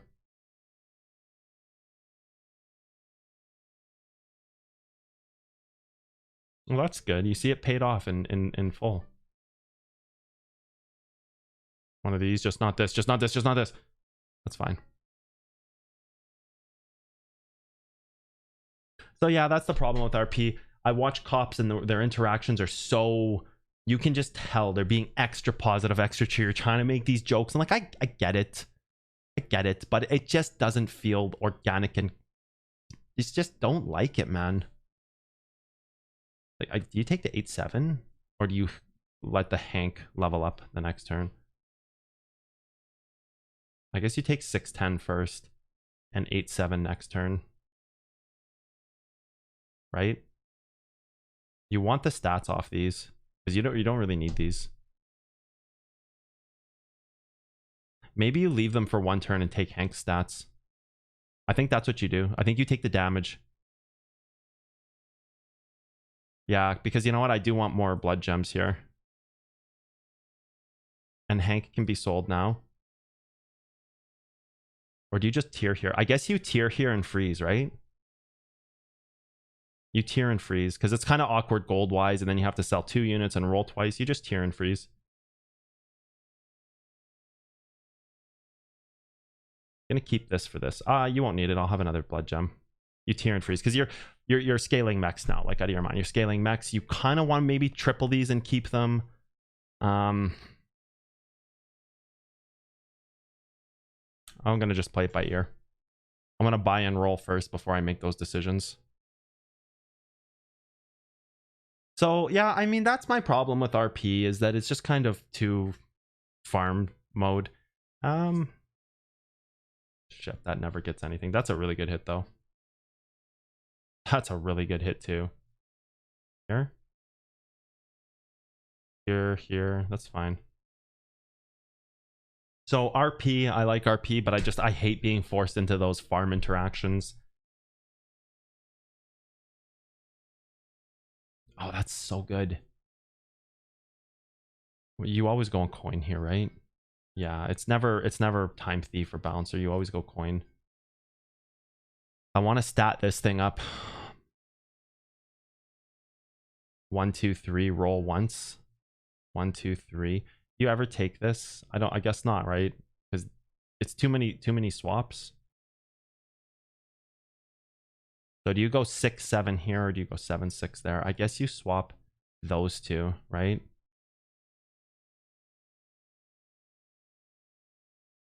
Let's buy this and this and roll first before we make that decision. I don't think you ever want this. That's not bad. That's not bad for stats on these, but I don't think it's good enough. You're really looking to go for retriggers on the mechs right now. There you go. There you go. You're in it to win it. You go 6 or 5 drop here. Do you try to get a light fang and scale now? No, you always take the 6 drop, right? So you sell both of these. You're not using them for their stats anymore. You could sell the boom bot. Actually, it's kind of useless. You don't even... Well, we use that. Buy this. Keep the boom bot for now. Sell this is useless. Take this. Fuck, I'm gonna have too much gold left over. There's a better play to be had here. Fuck. I don't have time. I don't know the better play.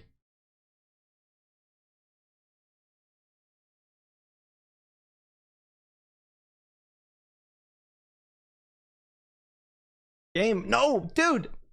I bought it. Fuck. My own fault for being too slow. Shit. Oh, man. That sucks. I fucking threw so hard there. Oh, dude. Nobody saw that. Not only do I lose the triple, I lose 3 gold. 3 gold and the triple, dude. That's so... And my positioning sucks, so I get punished on it here. I lose the round. I lose all my gold. I don't lose the round, but man, that was really bad. It was a little tough with the boom bot and how to do it. I can't believe I did that, dude. Oh, so bad. Dude, I feel like RDU, man. If anybody knows who RDU is as a streamer, like that's exactly how he plays. Jesus, dude.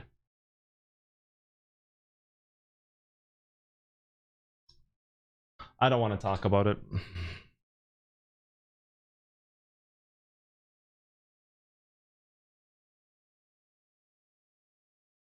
Oh my god, man, that was brutally painful. 3 gold and a 6 drop wasted. That is so effing bad, dude.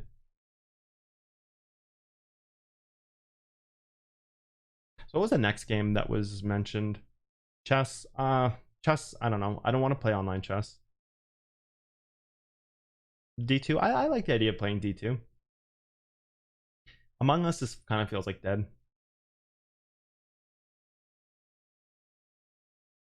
Dota 2, too old, man. I used to play Dota 2. I don't want to break my wrists again.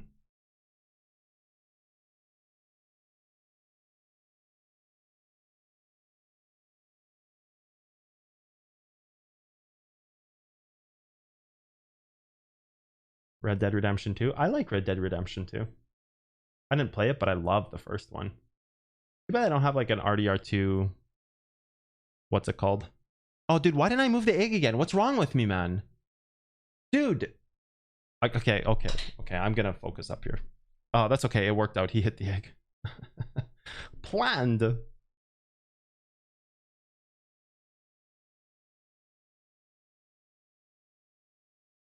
kind of an unfortunate hit. That's a good hit. I need to snipe one of these. Oh no, dude. Look at this shit. How the fuck does he have... Did he have 2 Caligoses? Dude, I deserve to lose this game for playing so bad. Honestly, I played this so terribly. I missed a 6... Well, I only made 1 mistake. I just missed the 6 drop. But that's huge. That can be the difference of winning or losing a game. Like, that's a big deal. So this is pretty decent. So this is really good here. What was this? I'm not... That's bait. That's 100% bait. I actually have an okay mech build, but mechs are dog water in this meta, but that's okay. There we go. Mistake averted.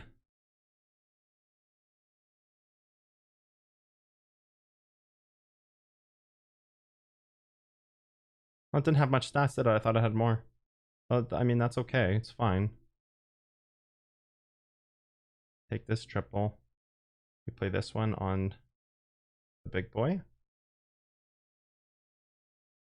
We play this, swap that in the egg, right? Full Reaper or Charlie? Charlie's so good here. We'll go Full Reaper.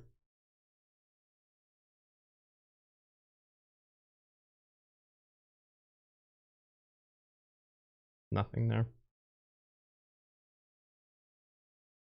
Take that. Ah, shit. I didn't even see it. Okay.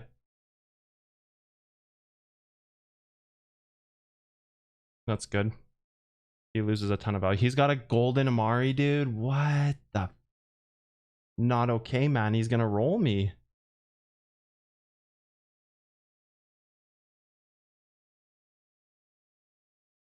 That was a huge hit. That's great. I might not lose now. He knocks me. He lethals me here, right?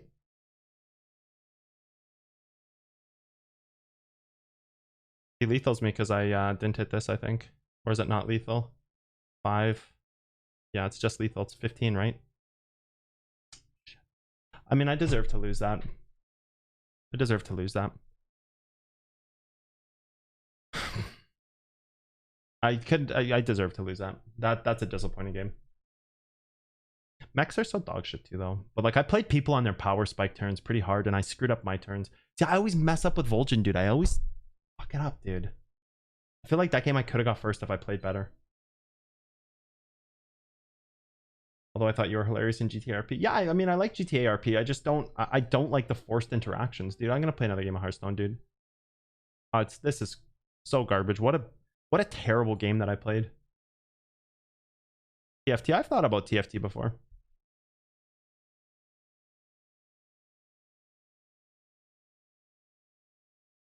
Call of Duty, I won't play. I have no interest in playing Call of Duty.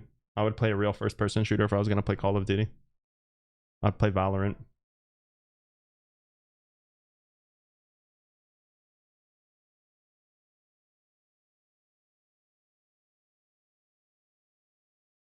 I can't tell when the river card comes. Nice, dude. They just set the ocean on fire. I saw that. Exxon. Exxon is like, oh, we care about the environment. Meanwhile, there's water on fire, however that works. Well, I know how it works. It's just like, yeah.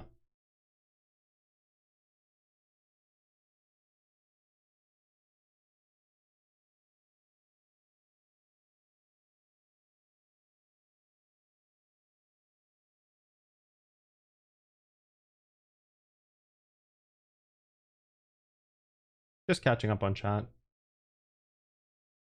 No first person shooters. I don't want to get into the grind of aim labs. Have I ever played Overcooked? I've seen people play it. I haven't played it.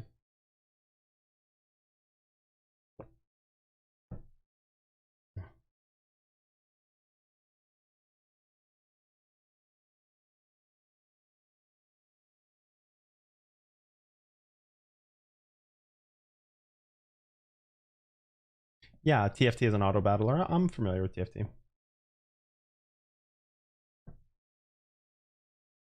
I played the Dota version of it, whatever it was called. I don't remember.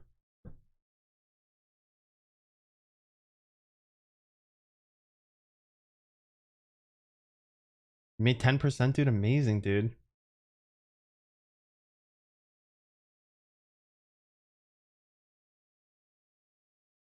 I do want to find something else to play other than Hearthstone. Oh man, how did I screw that Vol'jin game up so bad, guys? That's just like depressing. That turn where I wasted 3 gold is just Jesus.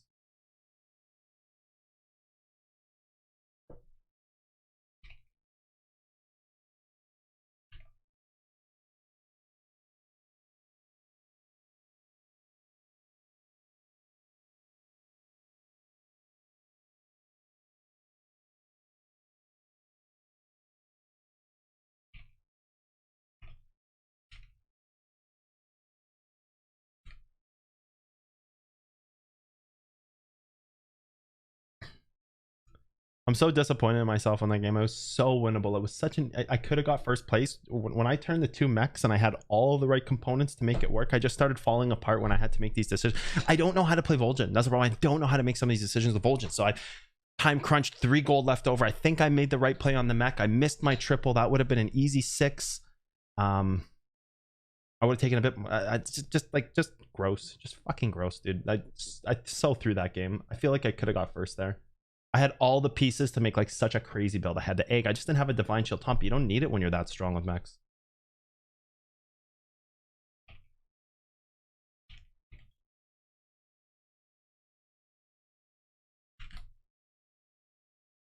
God, dude, it's just like, man, how did you mess that up so bad? So do you want to scale the anomaly or do you want to scale the dragon here? I feel like there's... I feel like it's better to scale the anomaly for some reason here.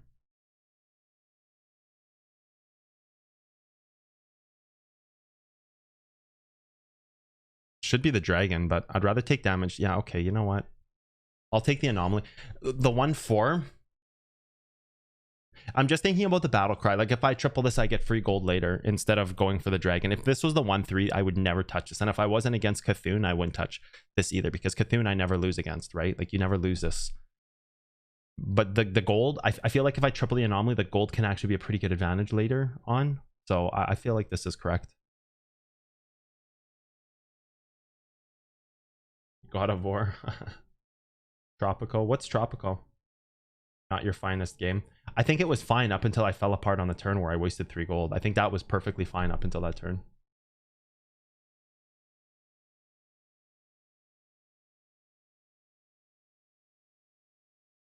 Everything up until that point was good. And then I fell apart because I fucked up my gold curve. And it didn't help that I played people on their power curves and I got kind of screwed on breakpoints. That didn't help either.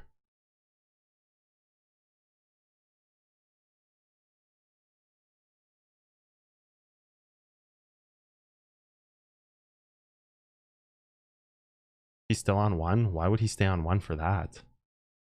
He could have bought both of those and been on 2. He just had to sell his token. He basically wasted a gold there. Do I ever go party elemental? I'm not going to be rotating in and out spam lording, right? Like, do I ever go party elemental here? What's in this game for 2 drops? Quillbore would be decent. Elemental's okay. The Murloc is nothing.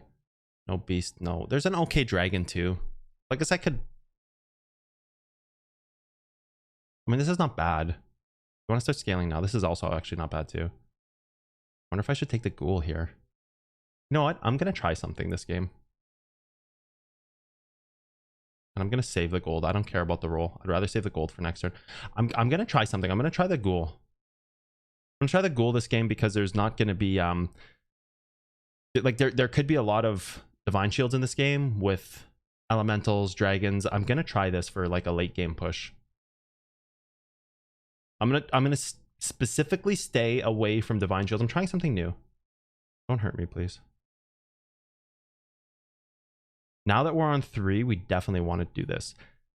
I do feel like there's going to be a lot of potential for divine shields this game. Not mechs. I don't care about mechs. Like I care about dragons with Nadina, and I care about elementals.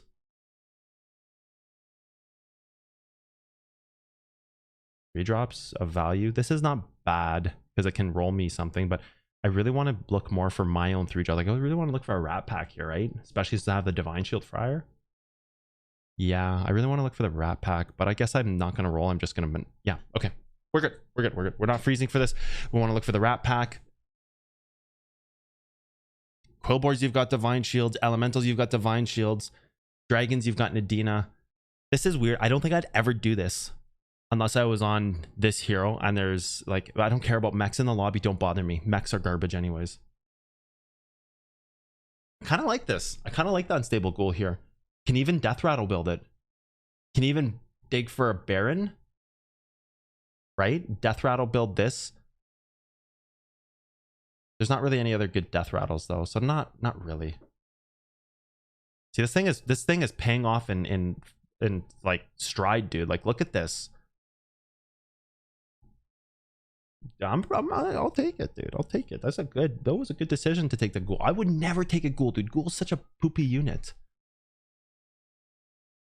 Banner boar. Do you ever take the banner boar here? I don't think so, right? Because you're not scaling. Like, I think the banner boar is such a good unit, but you kind of lose value and with no divine shields. But maybe you do just take the banner boar here. Because you can be SAR in the game, so you can. Yeah, okay, you know what?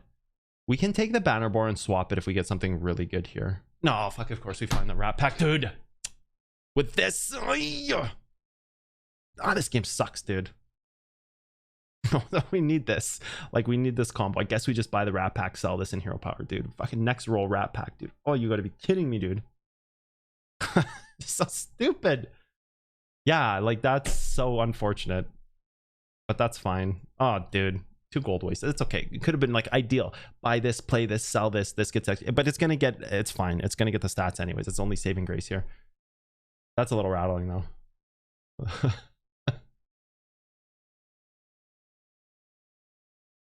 Tropical. I'm gonna.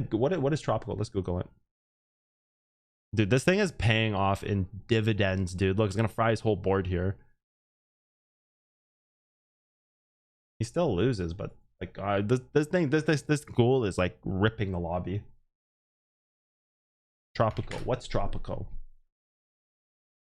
Oh, is tropical like I do want to triple this. I do like a 6, 7, 8 freeze buy. I do want to triple this, but I think it's more important to get stats on 4 and go for triples later in the game. Yeah, I think it's you roll over this, unfortunately. And nothing there. So you could freeze for this now. You do kind of want to triple this ghoul. Like, I think I am going to freeze. Like, I do like this death rattle on the ghoul. I think it's really good for re-triggers against divine shields as well. I am going to freeze for this. As screwed up as that looks, to freeze for the ghoul, I think it's valuable to triple it here. And with 9 gold, it means I have two more rolls to find a 4-drop. I'm comfortable with that, dude. I want to, because this is going to debunk all the unstable, not unstable goals, the divine shield guy, that 2-1, because that'll trigger, and this will trigger second time and refry out the divine shield. So I definitely do want to stop that too, because I want to go like an anti-divine shield build in this lobby with this hero, just because I got the unstable ghoul roll and I can scale stats. I can raw scale stats now all game.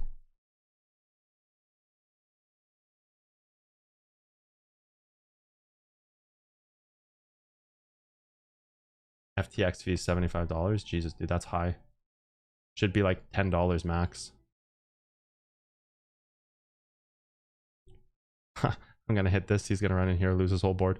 Dude, this, I'm telling you guys, this ghoul is running through this lobby, dude. It's a management game. You're the dictator. That's like, what's it called? Civ, right? It's kind of like Civ.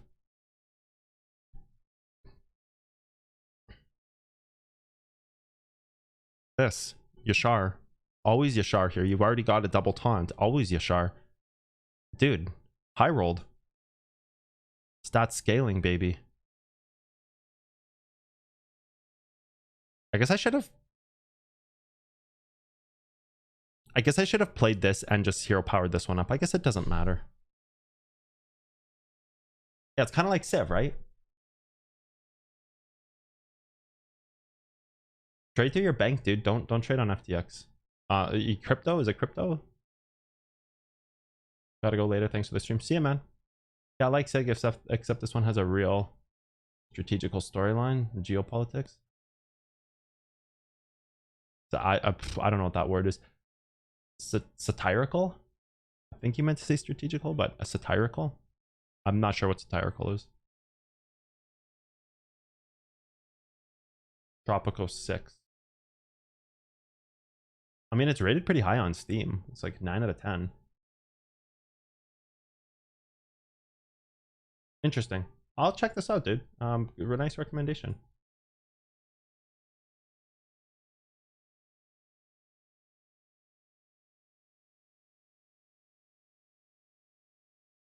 So is it more like Sim Civ then? Here we go. Fry that. That's good. This will kill this. That's good.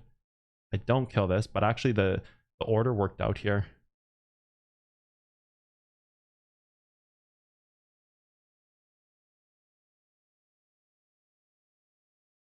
So is it more like SimCiv? Because I do like sim games, so if it's like SimCiv, I would be interested in it. Satirical. Okay, I see. Makes sense. Just tier roll, right? I guess you can roll twice to look for a drop, to like look for a triple. Nah, you want to hold that for next turn. This is fine. Go like this. Go like this. Roll once. Nothing of value, right? Nothing. There you go. You've got your 6 drop now. Now you're just digging for a Baron in your set. You could even go Arm of the Empire here is pretty decent. Your Rat Pack has enough stats. I think Arm of the Empire, well, it's only one taunt though, but eventually you're going to taunt your whole board because you do have the Yashar. So Arm of the Empire might be a nice... I'm going to think about that one. Maybe I should try to find my 5 drops first. But the Arm of the Empire, like maybe I need Arguses first. I need Arguses to prioritize the scaling on the Yashar before I'm worried about getting an Arm of the Empire. Although this is like the best unit in the game, right? Like it's the highest power unit in the game for its level. As a tier 3 unit, Arm of the Empire is better than like the best 6 drops. Arm of the Empire is insane. It is such an over... Like this thing shouldn't be like a tier 5 card. It's so good, it's not even funny. If you get this early with taunts, you win the lobby. It's such a stupid card. On tier 3, it's so stupid.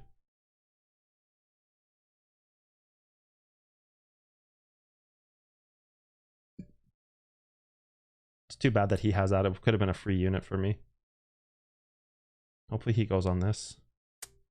Well, I get 5 units. It's still decent. Oh, that's a good outcome. Here, please. Here. That's a good outcome. We tie every time. That's too bad. I think I was favored, but it's okay.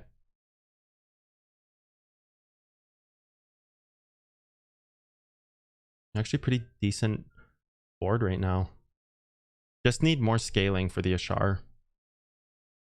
Always zap here. Always zap. Reg is nice, but scaling a zap this early in the game will break the lobby. Always zap. I was hoping for zap. Amalgadon's nice. I don't have enough units. Reg can be decent for stats, but if you can scale, if you can find a way to scale a zap, that's stupid. Now we need to find a Baron, or we need to find Arguses. Do you ever take this? Kind of not really, right? Anomaly, Rat Pack. Do you get 4/4 here? Nah. I mean, you could take this, but I'd rather look for a Baron. I don't really think you're battle crying this game at all. Poison would be nice. We're never playing Blood Gems. We just roll through. We can buy this and sell it for gold next turn. Save 2 gold for next turn. That's what you do here. You save the 2 gold for next turn. I don't want this cleaved. If he has some kind of like cleave here, you can't have mech. You can't have the beast cleave. Rather have those 2 cleave. This can clean up his board pretty nicely. This is just 2 gold for next turn because you have the board space to make 2 gold worth it here.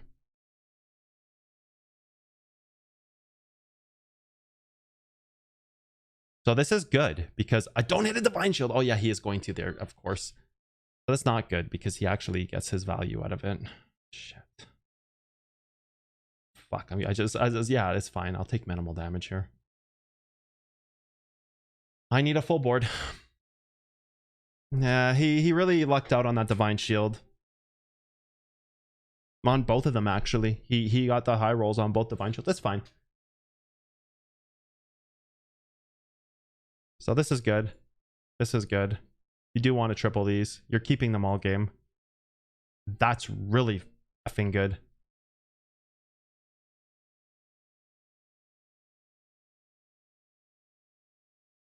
So I guess you just taunt your Yashar here as well, right? You just let it be taunted. Yeah, you taunt your Yashar. You do this. You sell both of these back for the rolls. Like you could buy this for next turn, but I think at this point you're rolling because you are going to play one more Yashar here. You don't need to play the Rat Pack. You hold the Rat Pack. You want the board space. You really got to find a Baron here. You ever want to scale this instead of this one? I don't think so. Then you hold the Rat Pack. That's fine.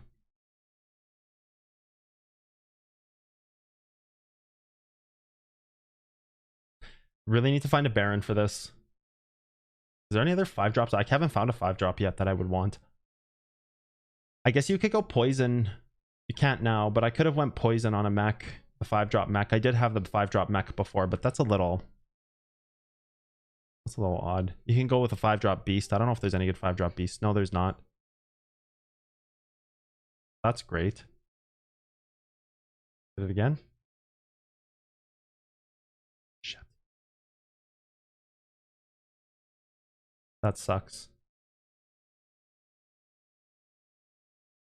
That kind of sucks. But I think I still win, actually. This thing is destroying me. It's a good hit. That's a good hit. Yeah, I still win.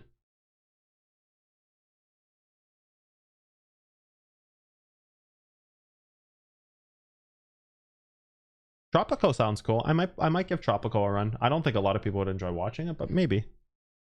Maybe they might. So I could buy this. I could also tier up. I have 30 HP still. I could tier up looking for the triple zap. That would also be pretty smart. Like, I think I'm just going to roll twice, tier up if I don't find a 5. I could Quill Boar. I think this is the best play, actually.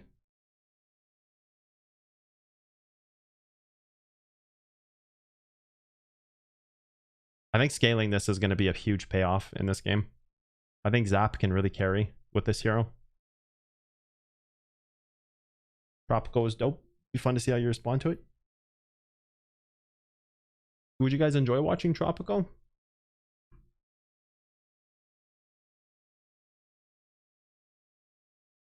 I'd like to play something with a bit more of a viewership pull. Like, I would like to play something maybe...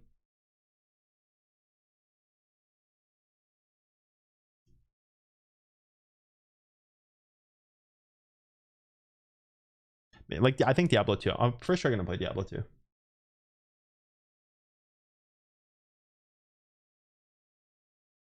So what would be so cool, Rogue, to see about Tropico? Like, what do you mean how to respond to it? Is there like interaction?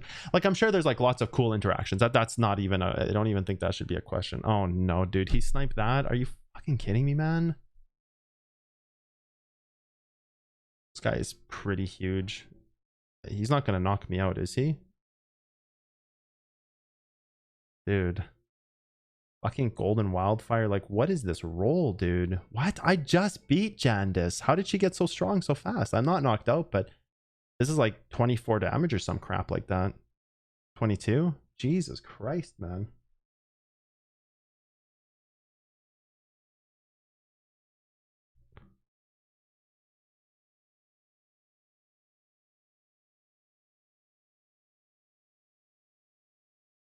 I can't scale this. It's not enough anymore. I need a 5-drop. So this is not bad because you know what? This does scale itself. So actually Mithrax is pretty good here. Even though you only have 2 archetypes, it's okay. It's still 3/6 each turn. Like, do you ever buy Mithrax here? Or do you just stand strong for a Baron? I think we can just keep rolling. But have to play 7 units this turn. I think we just keep rolling here. Nothing there. There we go. We got what we wanted. It's good. I just buy this, sell it back for the 1 buff, right? It's kind of such a low quality play though. 2 rolls or take this? 2 rolls.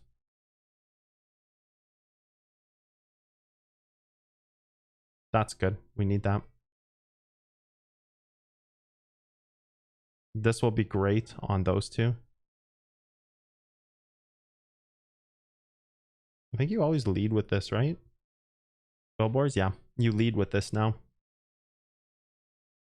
Now he does 4 damage to all minions, so it'll kill any re-triggers, kills all his divine shields. This needs to die though. So it will kill his...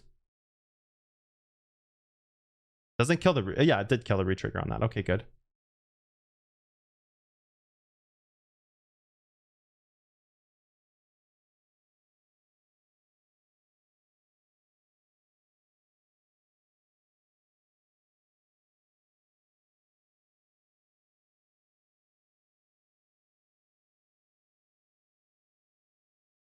Top 3 with this kind of a Bit of a wonky build, right? But I kind of like it. I'm okay with this build.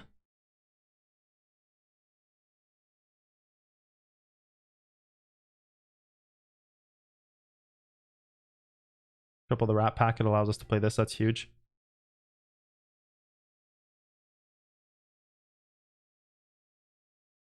Tropical won't hold views for sure. Yeah, I didn't think so.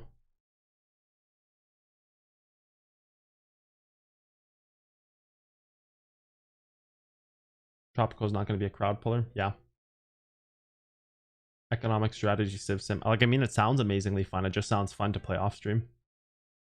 Hearthstone is, it depends. This is not pay to win. This is completely free. This game mode I play. I don't pay for Hearthstone. I would never pay for this game. But if you're playing the regular mode, that's definitely pay to win because you need cards and stuff. Another Baron, a Zap, a Faceless. Hopefully one of these guys get on. I mean, top 3 of this strategy is, I think I'm okay with this. It's kind of something more of like a fun build that I'd like to try. Like, this is definitely a fun build, like fun, quote unquote. It's a fun build for sure. Like taking a Zap and scaling a Zap with an unstable Ghoul and a Baron and, you know, Rat Pack and Yashar. Like, this is definitely a fun build. It's slow in terms of scaling, but it works, right? Like, it works. You see, this is where this is so strong because he's going to just get tried out on. Oh, no. Dude, you got to be kidding me, man. Fuck off, dude. Am I actually going to lose this shit because of this? At least it kills that.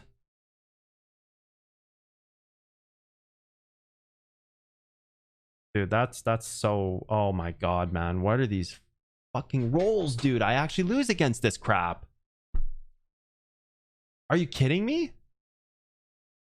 This was probably like pseudo 10% to lose this. This guy is insanely weak. He just high rolled every divine shield and hit. Dude, that's probably like a fucking 5% to lose that. I'm probably like 90 plus to win there. What? Fuck you, Hearthstone, dude. That's so stupid.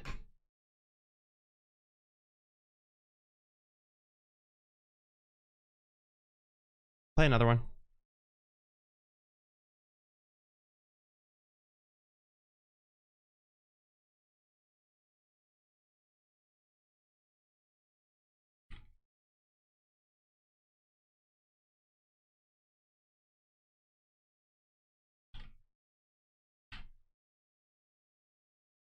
Dude, I can't believe that's probably like I'm gonna install Hearthstone deck tracker.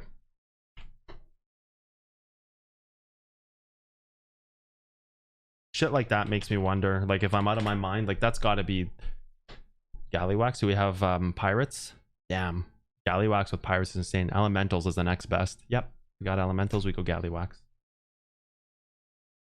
Dude, I cannot believe I lost that.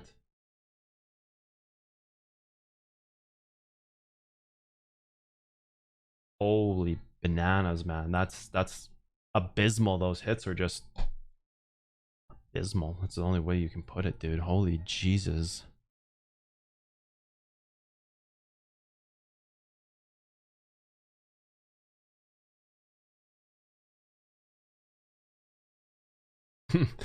Play Sims to be a hedge fund trader, dude? No thanks.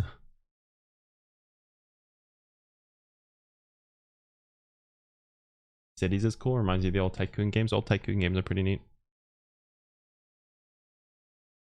I've got deck tracker up, but you guys, I don't think you can see it. I think I need to put like an add-on for this one for you guys to see.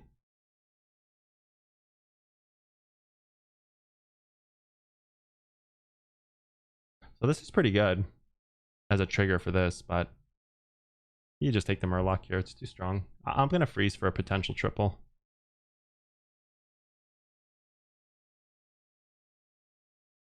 We don't get a triple, we just let it roll through, but I don't think it's good to have rock pool. Rock pool start is pretty strong, but you go blood gem, sell, rock pool, have the extra gold level. That's actually not bad too if you do hold this board, because on 6 you can go buy this, sell, you get the extra gold the next turn, you can level without any defaults. It's pretty decent actually. It's actually not bad. Okay, dude. Gallygrond is so broken right now. So Crowfall is launching. There's Crowfall. It's an MMO. I don't know how I feel about playing MMO. It's pretty grindy, but so I think you lock for this, right? Like, you've got to, yeah, you definitely lock for this. That's really strong. Plus you get the gold advantage for the turn the next turn after. I think that's really strong. Custom Discord bot for what? What would be the point of a custom Discord bot? Like, what would it do that's that would be of value? This game is Hearthstone Battlegrounds.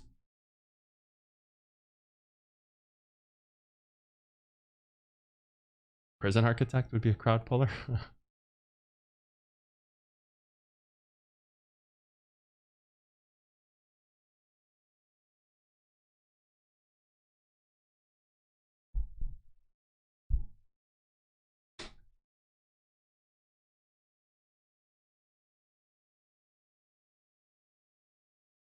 Play it, sell it for the gold next turn, get a double buff on this.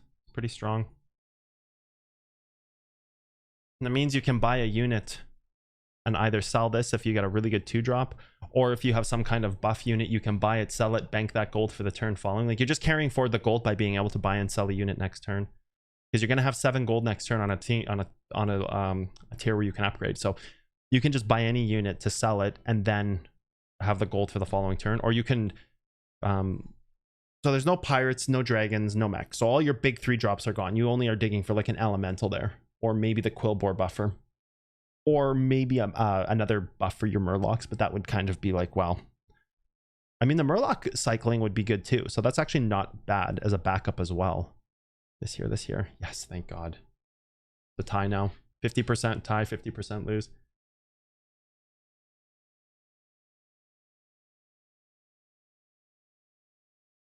There you go, that's perfect. So you buy this, you sell it, right? You take the gold for the turn following. This is kind of like exactly what you wanted. Go here, go like that. Stat up this. You could freeze for the Murkai, but I don't know if it's worth it. I don't think you want to commit to Murlocs yet. This could just be Poison Menagerie, Light Fang. You get a triple, instantly tier up. Menagerie, Light Fang, like it's pretty decent. You're 40 HP still on tier 3 with a gold advantage for next turn. Like, it's really good. Hearthstone, downloading right now. Hearthstone is fine. Low cap alt with decent volume, storage 2 days. Minus 35%. I'll go watch Market Moves together again for good measure. Yep. I mean, storage would have been moving up, would it not have? And take a look. Yeah, dude, storage has been moving up. Here, look. I'll switch over to main real quick. This would be moving up with Bitcoin, right? Like right around the 27th, it would have moved up like all the other altcoins. Like, it's moving up just like Bitcoin. Storage USDT is like, it's been moving up. It would be tough to lose money on this if you're trading the USDT pair. Don't trade the Bitcoin pair. You never do that. So I tied my last round. It was a 50-50 again. 50 tie, 50 loss. I'll go back to Hearthstone here.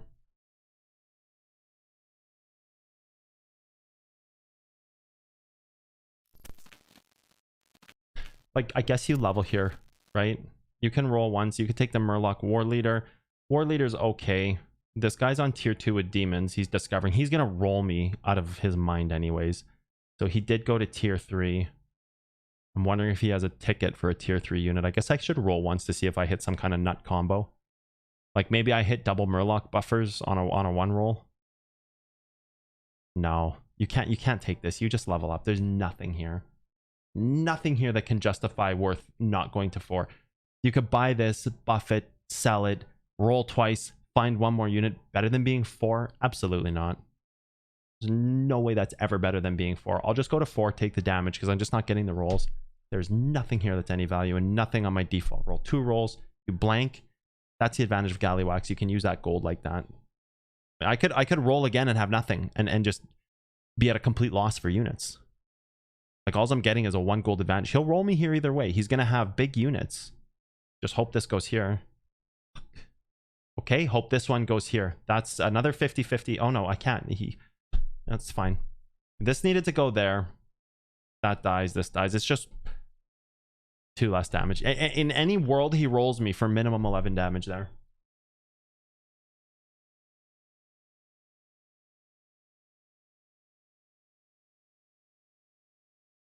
So this is interesting. I could take this and steal the buffs off that, get a 7. Rat pack. I've got 8 gold. I think that's the right play. I think you go like this. Put this here. Take this. Steal the blood gems. Do you go this first, buff them, then steal the blood gem, or do you take the blood gem? So this is 2-2 either way, right? Like, I guess it doesn't matter. You do want that extra gold for next turn, though. Yeah. This is how many blood gems? 2? That's fine. You want to transfer them. You want to get this up. You can't just like continuously hammer through. Like, you kind of got to take what you take here, and you know, get it's decently strong. Like, it's a 6/6 rat pack. It's decent. Could freeze for this, cycle it next turn, 9 gold. That means you have to take whatever's on board. I'd rather roll through. I don't think having 7 on this is much of a difference. The extra 1/1, if I high roll the win on this, is not 81% to win this. Here, let me turn on my display share.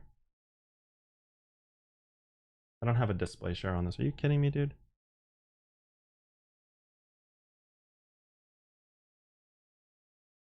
Let me see if I can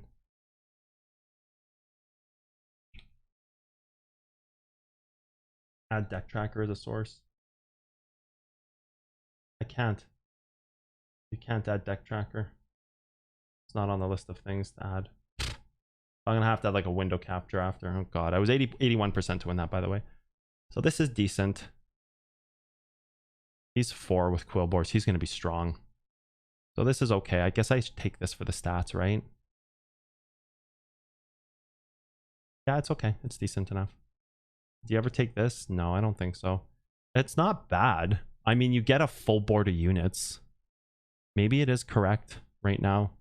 I need to get stronger, right? Like, that's your only concern here. And then cycling next turn. I think it's okay, actually. So I would have been, whatever's on this board would have been what I would have had to take. So this is good. Useless. This, and this would have been way better, actually. This would have been strong with this and this. I will take this board. This would have been a way better roll. This would have been a much higher tier outcome. I don't think this is bad, though. You just because the poison is good. But you know what? You can level, buy the poison, cycle, roll. The ground shaker would have been nice, but I think this is okay. I think this is almost as strong. I just like the poison here better, to be honest. I can start poison murlocs. Just need stats here because I don't have a build yet. I really want to get into like having a... Oh, it's the worst hit on the board. Oh, and he double snipes it, dude. Are you fucking kidding me? And then I hit another one of his generators. Oh my god, dude. What is this garbage, man? I'm 99.7 to win this, by the way, just so you guys know. 99.7. Average 7 to 13. It's not bad, dude. But he really... I guess this is fine. Generalized outcome. Really need to just survive here. I really need to find something that can cycle gold in a valuable way. I guess I go for this, right? You just cycle units for the turn following level here. Because I want to find like that elemental Nomi. There you go. I want to find Nomi. Do you ever go for this? I guess you can, right? 1, 2. Do you ever go for this? Or do you just look for Nomi? I don't think you ever go for the ring merchant here. I think it's okay, but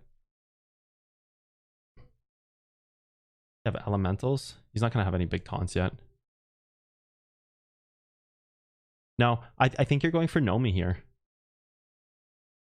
He's playing elementals. He only has 2. He's got 2 elementals.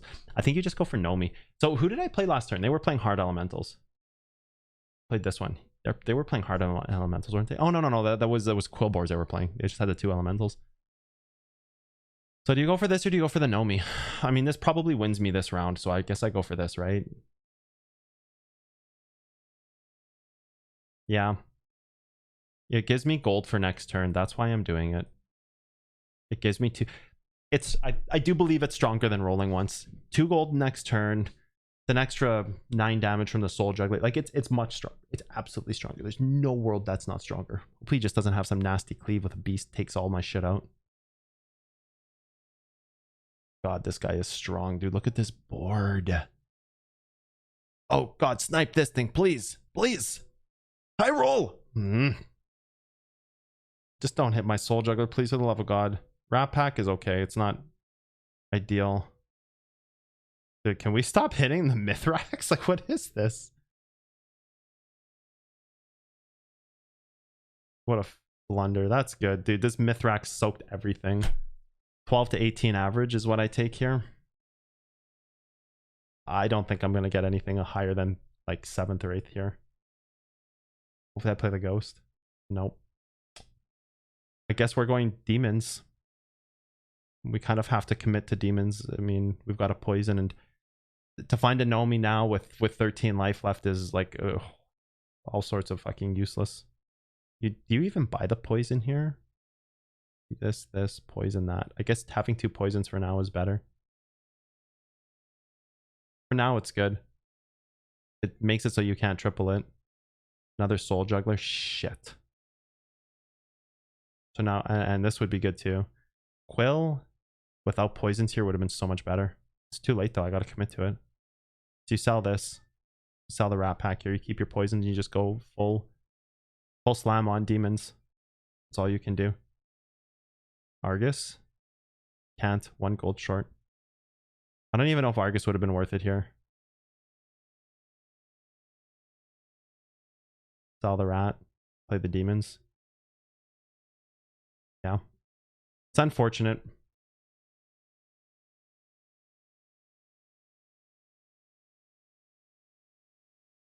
But he could have big Quillbore taunts, so that's why I'm putting poisons first. Oh. Shifting gears like this is so hard mid game. It just like kills it. But that's good. We're off to a pretty decent start here. Just this is painful to deal with. Mal'Ganis. Fuck, that's brutal to deal with. Hopefully I snipe this and that. Well, that's good. That's not good. I'm 62% to win. I'm only 4% to get lethal. So if somehow he pulls a lethal on this, is brutal. 20% to lose. So I lost to 62%. 4% chance he had to lethal me there. He was close. So I'm playing the ghost. That's good. Do you ever go Big Fernal here? It's kind of late, honestly. I just don't have really any good plays. I need to keep my poisons. Do I just level up? I'm fighting the ghost. Maybe. I've got 12 gold. Maybe I just level up. I don't even know what to do here at this point. How to recover? Like, am I just digging for? I guess you're looking for. I guess you're just leveling up here. I don't think Big Fernal is ever worth it. It's too late in the game. What is it? What is it going to be? Like a 12-12 by the time I get knocked out is useless. Poison would be better than that shit. Never Bran. There's no value in Bran here. Maybe if I find the demon that has the HP. What do I sell? The 2 rock pools, the 2 poisons? There's no point. You just buy the Bran to buy it. I mean, I could swap back into Murlocs, but that's fucking brutal at this point. I could try. I could try to swap back into Murlocs, I guess. I don't know. Dude, this game is so cooked. I've got 2 builds that both need full attention, and I've got a Bran Begurgle here. Dude, I don't even know what to do here. Eve? I know about Eve, dude. I wouldn't play Eve.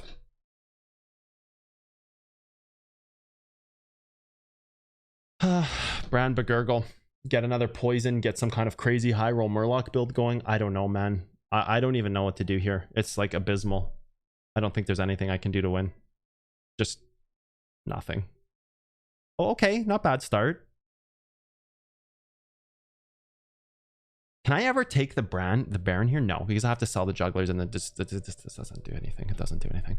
I was just thinking of this for the 4/4 on these, but no. I need to find like another Murloc right now.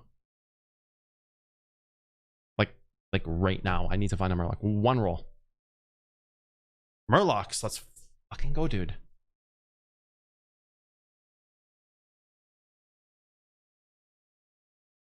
Not bad. What do we never take the poison. We take stats here. Actually, recoverable, guys. Recoverable.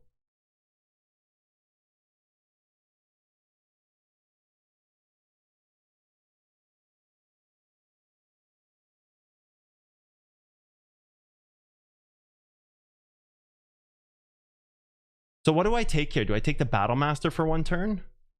Or do I take 2, 4, 6, 8, 10, 20 stats? How do I make this transition, dude? What the hell happened? Or do I take the poison here? No, I don't think I take the poison. I got to take the stats, right? Dude, I might actually be able to make a full transition here. I high rolled Murlocs like crazy. You take this. Or do you just leave it? I think you leave it. You take the, but you really have to drive stats here. Dude, you really need to drive stats. And I'm against fucking Quillbores, dude. How many does he have? 6? I have to put a poison first. High HP poison. I don't think you can freeze for this. I think you need better units. You know, yeah, you can't freeze for that because you don't even have board space for it. You have to triple one of these or sell one of them. Come on. Yes. Okay, good. Oh, but what is this crackling bullshit, dude? And he snipes a poison. Yeah, fuck you, game. It's over. Oh, I'm 100% to lethal. It doesn't matter. 100% to lose. 17, 20, 28 average. It was so close to making a good transition. Dude, I did high roll the Murlocs, but just this guy's fucking boosted. Dude, not a good day for Hearthstone so far. Okay, that's it for me. I'm out of here. See you guys later. Off to doing audio editing, video editing. See you guys in Discord. See you guys tomorrow at 7 a.m. A lot of releases coming out this weekend, so look forward to that. And yeah, see y'all tomorrow. Cheers.